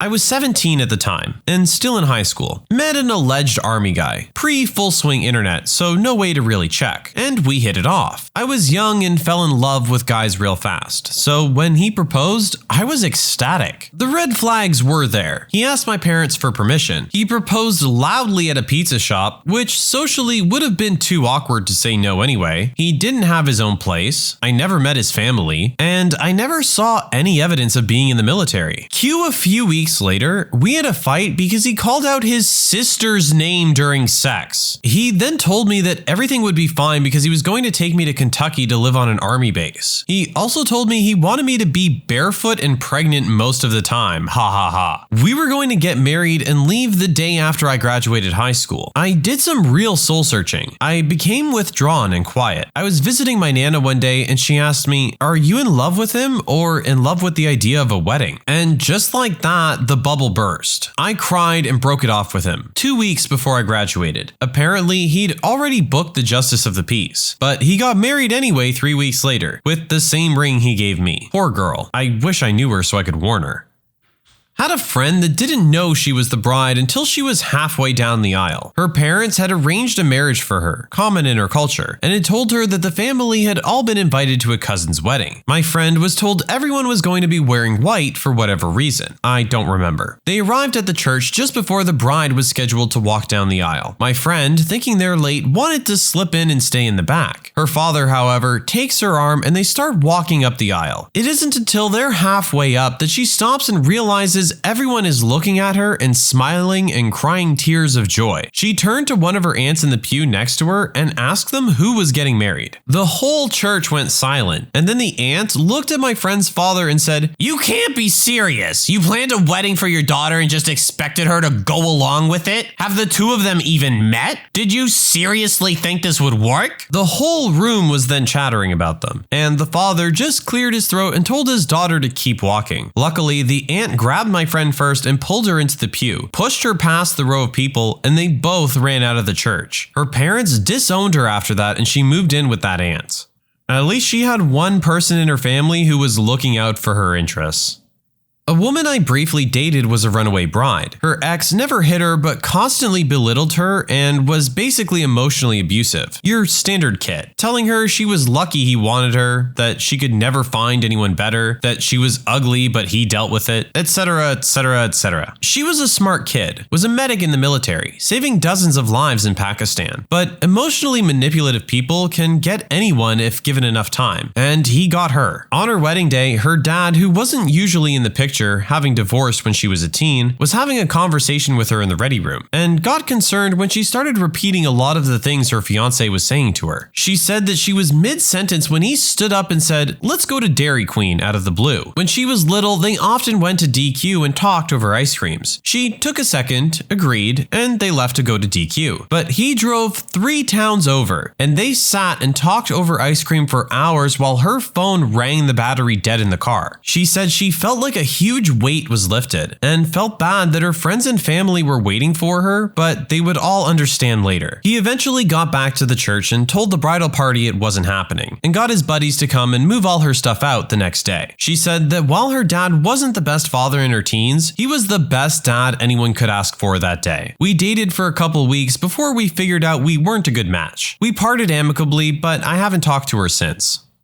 Not me, and I'm not sure if it counts as a runaway, but my sister broke up with her fiancé 4 months before their wedding, which was already planned and paid for. I'll be honest, I don't know the full story. Even now, 18 months later, she still hasn't fully opened up to us about it. But I never really liked the guy. He was nice enough, but he absolutely could not handle his drink. He could never have a little drink. No, he had to drink the whole bar every time, then would come home and puke up over the entire house. He then had the audacity to complain whenever my sister would go out with her friends just for a couple drinks, to the point where he eventually just stopped letting her go out altogether. His family was an absolute mess as well. His mom and stepdad were pretty cool, but they moved to Canada to pursue their dreams, leaving my sister and her fiancé in the hands of aunts and uncles who did not approve of her at all. His little brother was on-off with his teenage girlfriend he eventually knocked up, and who was always trying to one-up my sister too. Eventually, as far as she's told us, she just felt trapped by the guy. She was prohibited from hanging out with her friends and was forced to go to family events with people who despised her. He made her distance herself from us, which I think was painful for her as she essentially missed quality time with her new nephews at the time. He basically controlled every aspect of her life. Anyway, she unceremoniously dumped him on New Year's Eve and canceled the wedding then and there. I don't think she ever saw him again after that. She was always out when he came to collect his stuff. Obviously, his family weren't too happy about it and harassed her for months. She became depressed and needed medication, but it was my family that had to foot the wedding bill anyway. They were just glad to have their daughter back.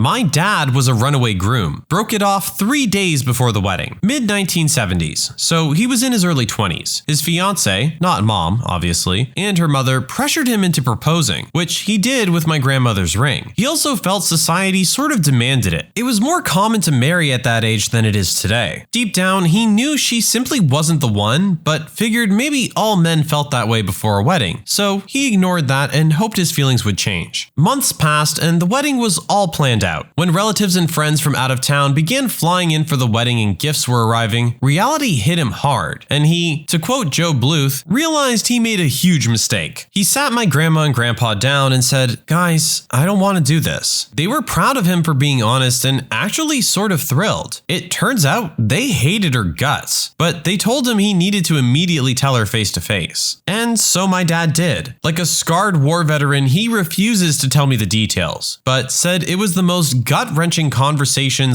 / argument / hell he had ever experienced. But he ended it. Of course, this was the 1970s. You can't just announce the wedding is canceled via a text or Facebook message, which a friend of mine did. My dad took the responsibility of calling every single invited guest to tell them the wedding was off. Even more, he personally returned the gifts to the people who sent them. His fiancée sold my grandmother's ring. My boyfriend at the time had a female friend who, the night before her wedding, finally spilled to several friends, including him, that her fiancé had been emotionally and physically abusing her, and she wasn't sure she could get married. We'd all noticed her being distant from us, but she would deny every time that something was wrong. The next day, her family mobilized to get the word out to all of her guests, and a bunch of her friends essentially forced themselves into the guy's house to get all her things back. My boyfriend was a cop, so had a duty to press charges or say something to the guy. I was never clear on this part. The woman was pissed off at him for a while, but now a few years later is seeing someone great whom I've actually known forever and is quite a bit happier now. Plus, she knows friends and family have her back and can get things done. I was engaged, so almost a bride, and there were several final straws. A few were before the engagement. He lived in his car at the time, no judgment on that, but it is relevant, so was not financially stable, and this was just a couple of weeks into dating. Another was him wanting me to send selfies of myself, proving where I was at all times, and what I was wearing, which was 99.9% my work clothes. Black long sleeve shirts and pants, cause I'm a server, and I'm at work. So if I wasn't texting back fast enough, apparently I was with another man. About a month into the relationship, he demanded a key to my condo so he could see me whenever he wanted. The final straw was when he proposed, for down on one knee and said, "I knew we were meant to be each other the moment we matched." On Tinder, go figure. "I love you so much. Now I can show everyone I own you. Will you marry me?" Boy, bye. That was 3 months into the relationship. I had never met his family, but heard a lot about them. He had only ever met my mother, but that wasn't planned. I said no immediately and walked away. He tried getting into my condo countless times and calling me. Unfortunately, I had to change my number and get a restraining order against him. He was, and probably is, still crazy AF. One of the people I know is what's called a serial fiancé. She dates guys right until they propose to her. Then she says yes, starts looking for venues, dresses, etc., and then she calls off the wedding and breaks up with the guy, saying, "I didn't want to marry him anyway. He's..." insert reason here. The last time this happened, she had an AMA about her wedding on Instagram, but 2 months before the supposed date of the wedding, all of her photos, AMA answers, and mentions of engagement were gone. Maybe she's getting a kick out of it. I don't know. Not me, but my mother. My mom called off a wedding just weeks before the ceremony date because she found out her fiancé had lied to her about his whereabouts and was partying at a hotel with friends and other women. She caught him in a hot tub at 1 a.m. with twin sisters. Fast forward about 3 years later, she starts dating and marries the man who's my biological father. She said meeting the family was especially awkward when she discovered my father had 3 sisters, 2 of which were the twins she caught her ex-fiancé with in the hot tub.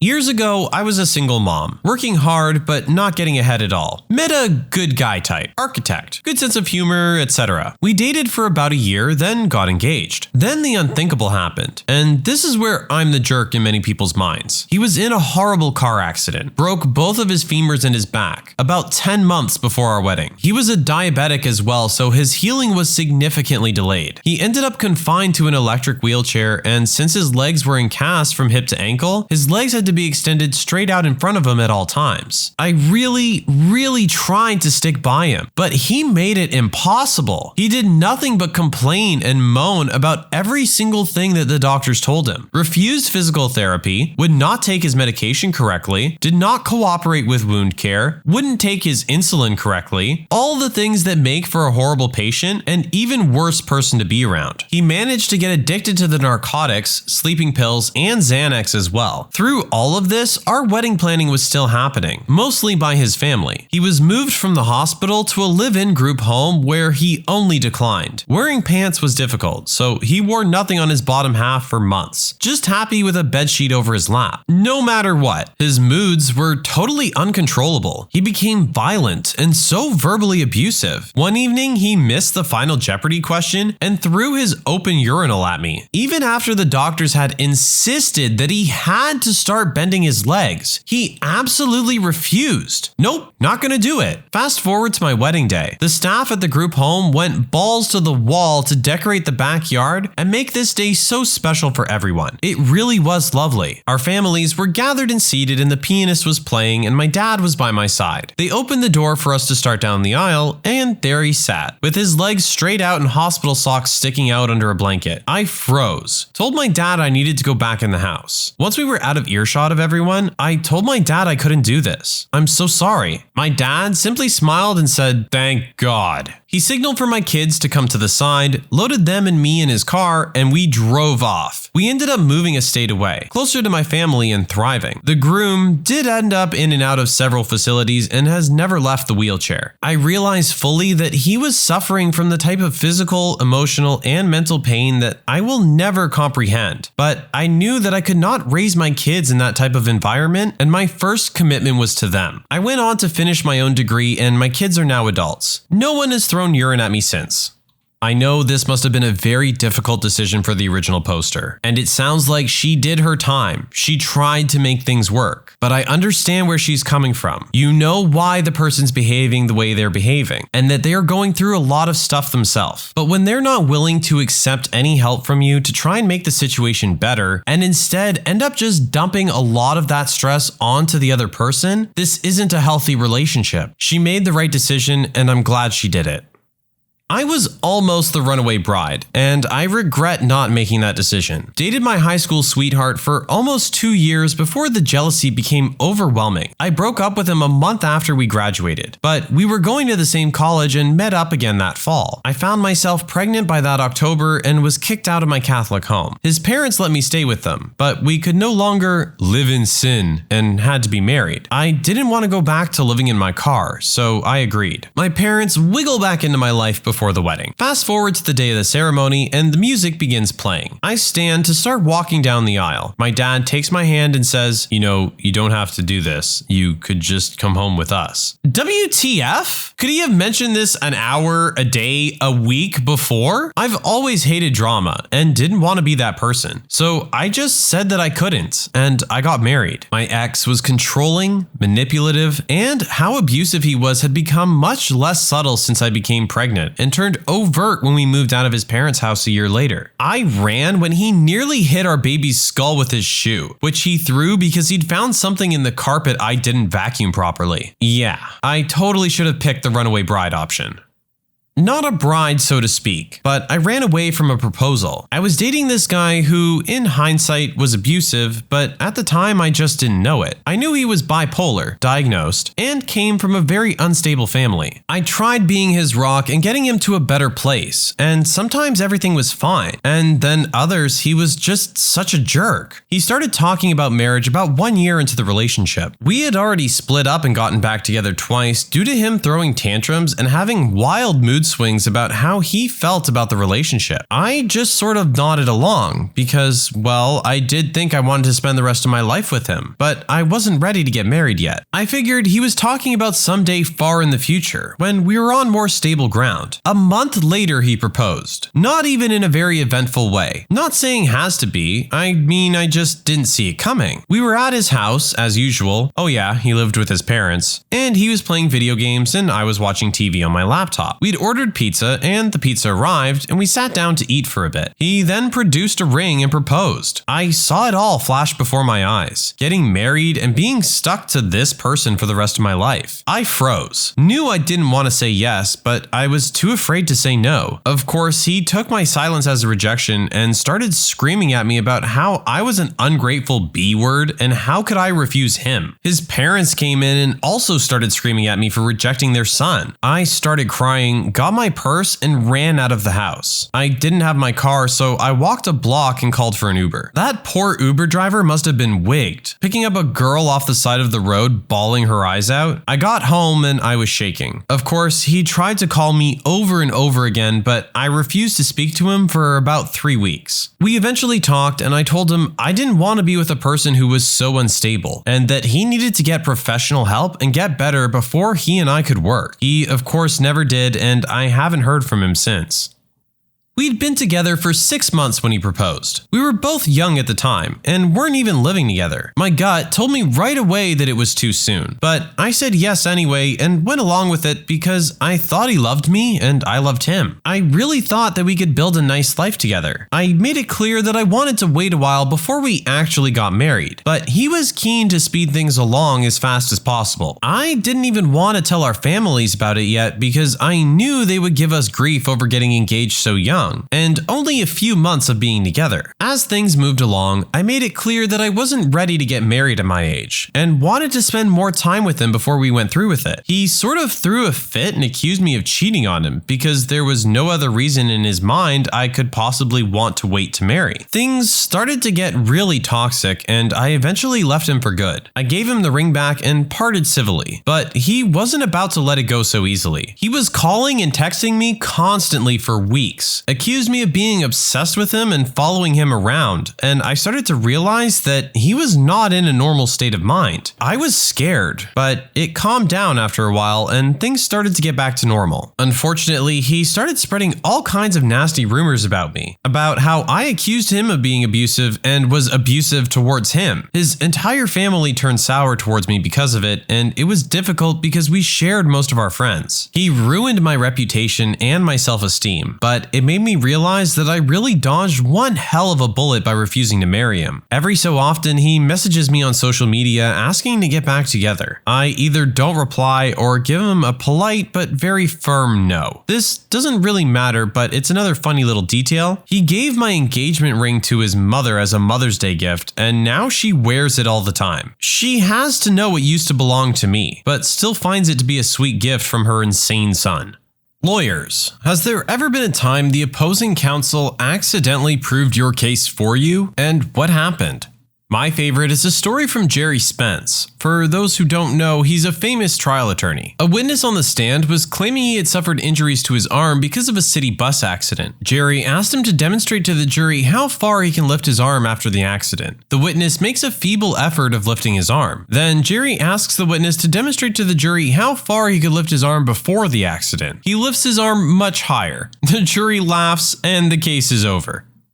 Domestic violence case where the husband beat the wife senseless. Landlord tried to evict wife for breach of lease due to the beating. Landlord claimed wife violated lease terms by allowing police to be called to property and causing a disruption. My argument was that as a domestic violence victim, wife is covered under VAWA and the property is HUD subsidized. Also, MD law refers to domestic violence protections too. Landlord's counsel during his opening talked about how my client was beaten and the police were called in an ambulance, etc. I just stood there looking at him. When he finished, judge asked if I had anything to say. My response? No, Your Honor, I believe opposing counsel has said everything that needs to be said. Judge smiled and ruled in my client's favor. Landlord can't evict a domestic violence victim.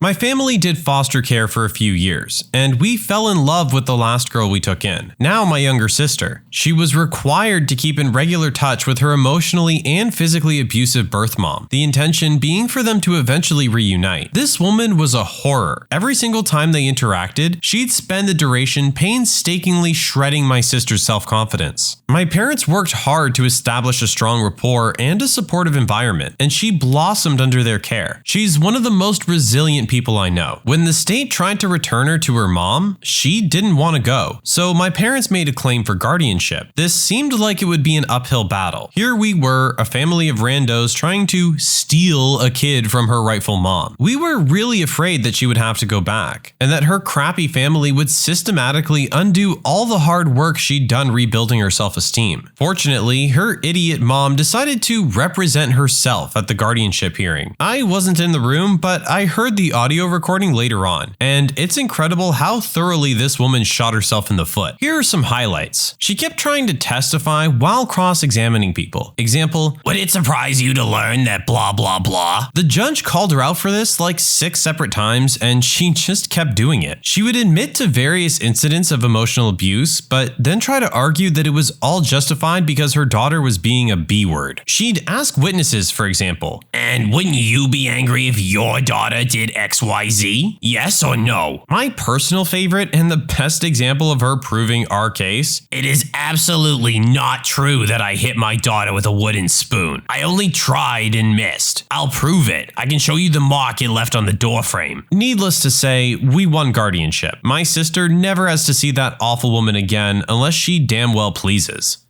I worked as an intern for a lawyer. Construction laws in France are quite strict in regard to the neighboring of historical monuments. The city was denying a permit for heavy modification of the house of our clients. They were arguing that because you could see the house from the church's bell tower, modifications were impossible. As a support, they kindly linked us to a 360 picture from said bell tower. We, as kindly, pointed to them that our client's house was indeed not visible from the top of the church. Building permit was greenlit the following day.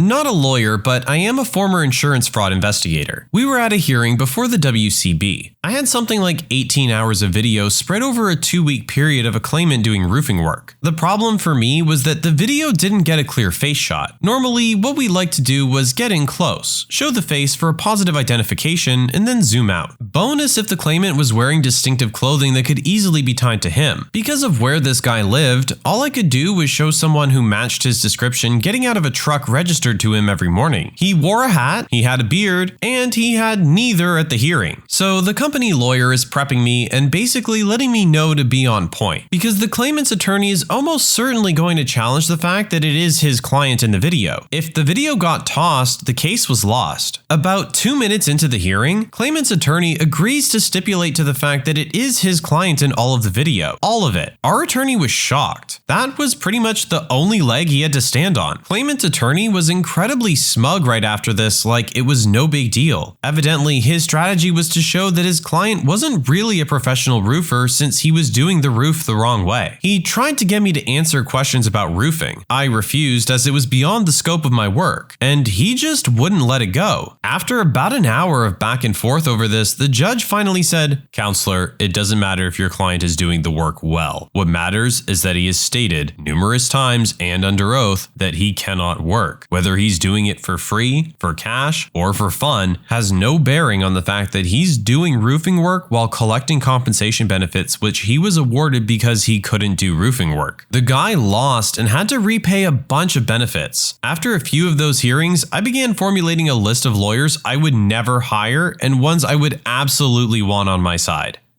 I had to go to court over a financial mess up when I was a student. Took advice from the university legal support team who said I didn't need a solicitor, so I went in alone. The judge didn't like this and postponed it for another date so I could prove I'd had more counsel first. The other party's solicitor caught me outside the court and said, "I didn't tell you this, but," and pointed out a huge error in the financial paperwork that made it very obviously come out in my favor. Went back to legal support, got confirmation that it was right, went to the second hearing alone, and got the entire thing thrown out. The other solicitor winked at me as he left. Saved me about $9K. Nice chap.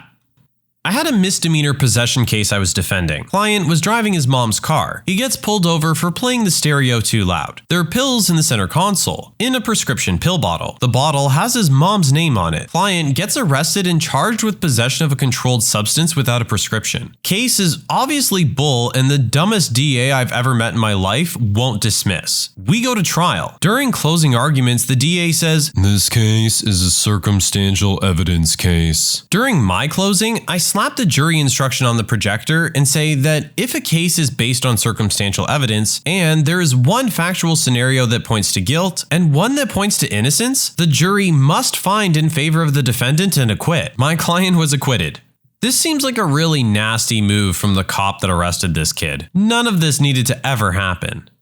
When I first started, my firm had me on a case where the client claimed he lost because of ineffective assistance of counsel, basically saying that the old lawyer didn't do his job. So we prepare an argument based on not asking the right questions, not communicating, etc. We think it's going to be a tough case, but not unwinnable. Then we get the response to our complaint where the old lawyer argues that he was only ineffective because he didn't have time to prepare for the case, and only reviewed it the morning of the original trial. He had known about the case for months, by the way. The judge saw this, and during the trial, we had essentially asked, isn't this the definition of ineffective counsel? Not giving enough time to your client? The silence from his side of the court was amazing. Needless to say, the trial didn't last much longer than that. Thanks, opposing counsel. I guess you were ineffective for both of you.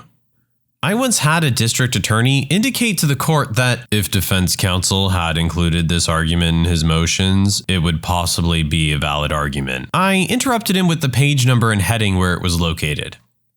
I was an attorney for the estate of a husband defending against claims for money by the separate estate of a wife over proceeds from the sale of a business back in 1996. Both husband and wife died in 2010. Suit was filed in early 2011. Went to trial in 2014. Wife got around 10% of the business in 1996. Husband got the rest. He had built and operated it for 35 years prior to marriage and sold it 7 years into the marriage. The whole case hinged on whether the valuation of the business in 1996 was reasonable or not. We say, you can't value a business 15 years later with all the documents gone and all the main people in the business dead or missing. They say they have enough info to show the 1996 valuation should have been higher. Opposing counsels get a big-time expert to testify that the business sold of $45 million based on a valuation, but should have sold for $70 million, and the husband hid $25 million in real estate in the transaction. We get that testimony and then realize the 1996 valuation of the business was done by the same expert. This is absolutely the most perfect catch-22 I have ever seen. So now we ask, okay, so was your valuation wrong in 1996 or is it wrong now? Expert says his 1996 valuation was right based on the information he had in 1996, but his valuation now is more correct, which then bears the question, what kind of information do you have now that you didn't have in 1996? I don't know. I don't have my file from 1996. Nobody keeps documents that long. And despite this lack of records, his valuation is somehow more correct now. Judge basically said the expert was talking out of both sides of his butt and we won. When I first started practicing, I handled a custody case where my client, mom, had a problem with dad smoking around the kids. I asked him if he regularly smoked around the kids, to which he replied that he doesn't smoke tobacco, only weed in the house. Obviously, this raised eyebrows as it is illegal in my state. He then went into a long diatribe about how he only follows the law of the streets, he actually said this, and doesn't recognize the authority of the court he was currently in front of. Needless to say, mom got full custody, especially after dad was arrested for going to the court service officer's house late at night and trying to kick her door in. My public defender wife was trying a case where the defendant was accused of filling fraudulent prescriptions. Now, keep in mind that public defenders deal with a lot of shady characters who maintain their innocence with increasingly implausible stories as the evidence gets worse. So you can get a bit jaded after a while, but you don't have to believe your client's story to represent them vigorously. So the prosecution has grainy surveillance video of someone who looks like the defendant getting the prescription filled and the ID used to fill it, which belongs to the defendant. Defendant maintains that someone stole his ID and is using it because they look similar, and never reported the ID as stolen. My wife is skeptical that the jury will go for that, but she's always willing to go to trial if that's what the client wants. So preps that defense and heads into trial. Prosecutor brings in the pharmacist who reported the prescription issue, goes through the usual routine of establishing who she is, where she works, was this ID used that day, etc. Finally, the prosecutor asks the pharmacist if the person who attempted to fill the prescription that day is in the courtroom.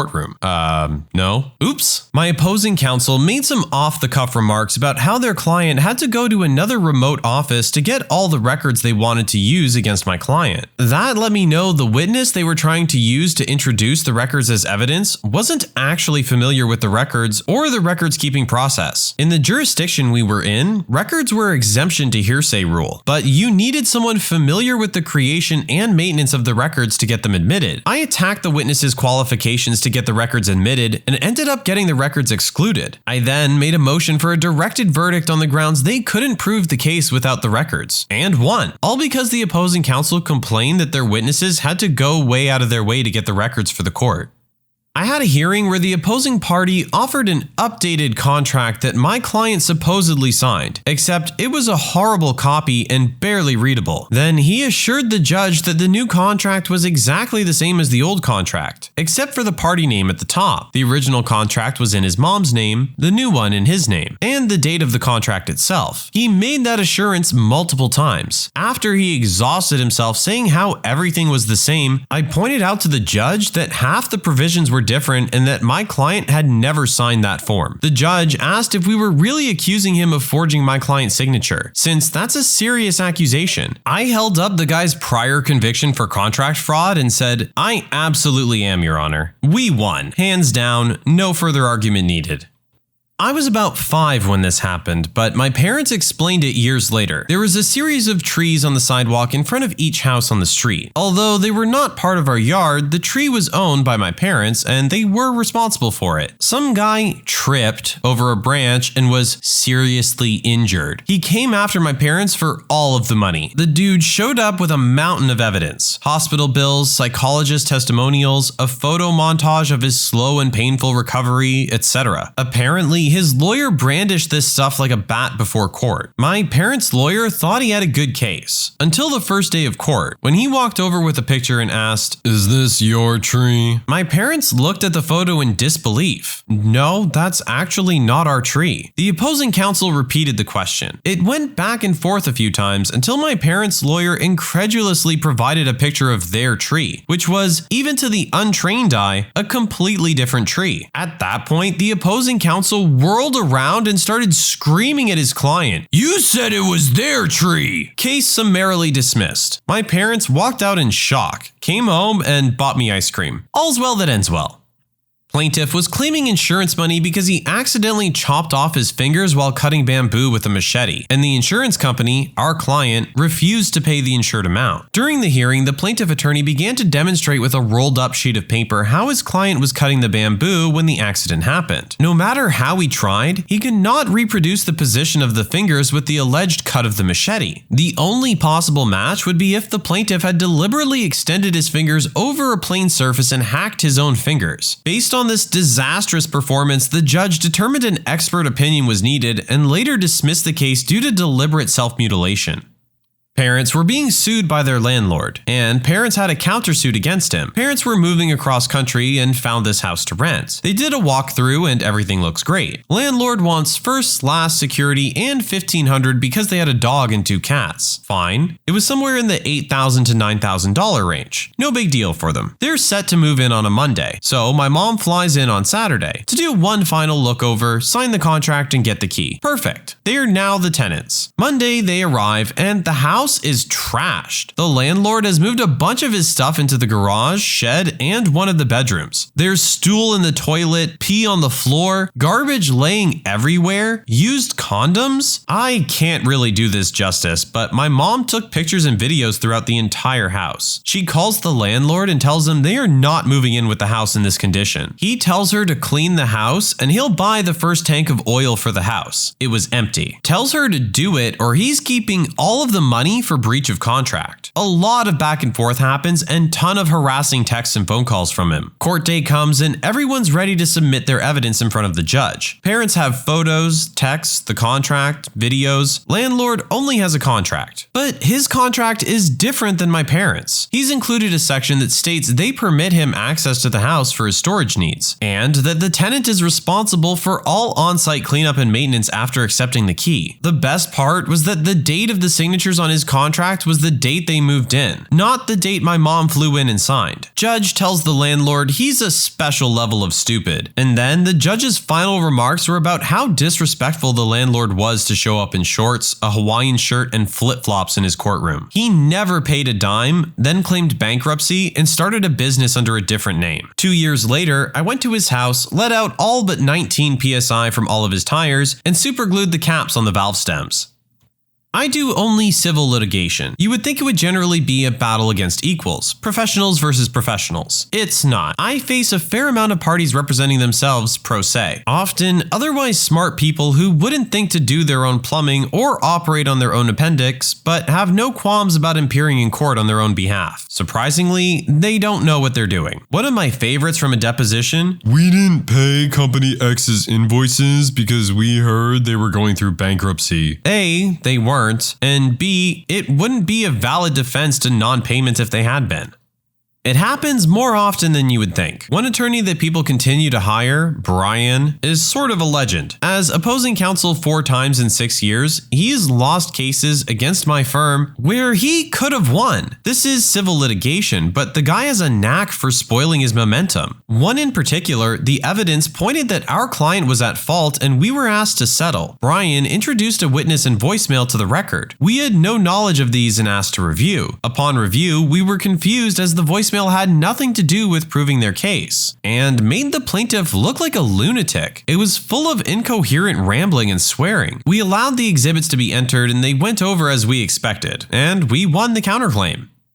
A guy ended up taking my family to court basically because he'd been dating my mother and things ended. So he then takes us to small claims court with an itemized list of everything he'd ever bought the entire family. Every cheeseburger, every Kit Kat. He even billed for things he did, like house repairs. Some of the repairs were terrible and ruined other things. He tried to unclog the sink and ended up destroying the main drain pipe for the house. Now, he had bought some more expensive things as well. No one asked him to, but he was one of the types that loved to show how much money he had and would always talk about his connections and would name drop someone anytime we went anywhere. So when he takes us to court with his full itemized list, the judge asks him to go first to present his testimony. He basically says, "While I was with them, I bought all this stuff. I took them to dinner all the time and all this, but it was the idea it would be paid back by them." Judge, you bought a child a birthday cake with the idea it would be paid back? Did you ever say that these things were loans and not gifts? Him, well, no, but I shouldn't need to. That's the normal way people think. Judge, well, that's not the way I'd think. Case dismissed.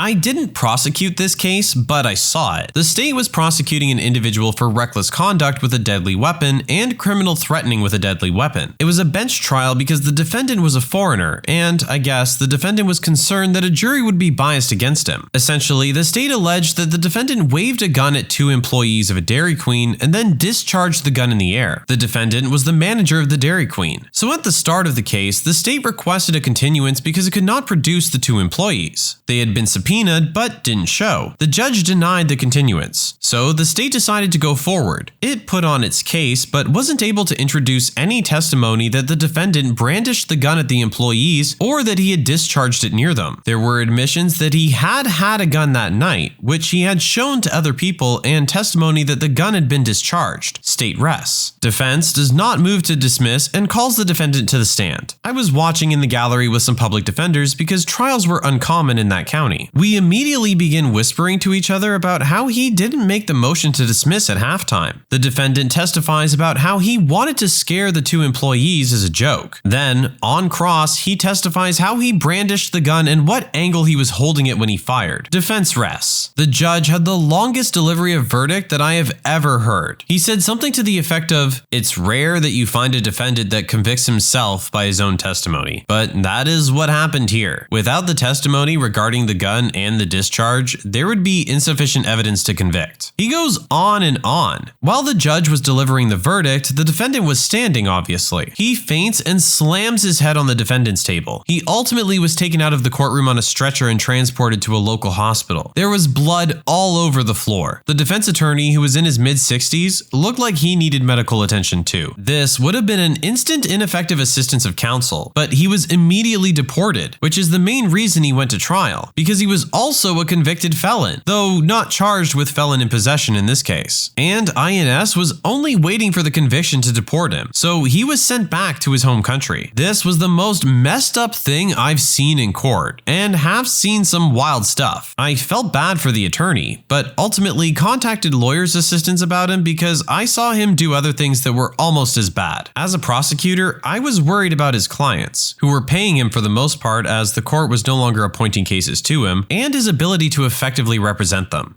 When you subscribe, make sure to hit the bell to turn on notifications. Put the playlist on in the background to finish listening to all the stories linked at the top of the description. And if you like Am I the Genius, give Am I the Jerk a shot, linked in the description as well. Either way, thanks a lot for watching, and we'll see you guys next time.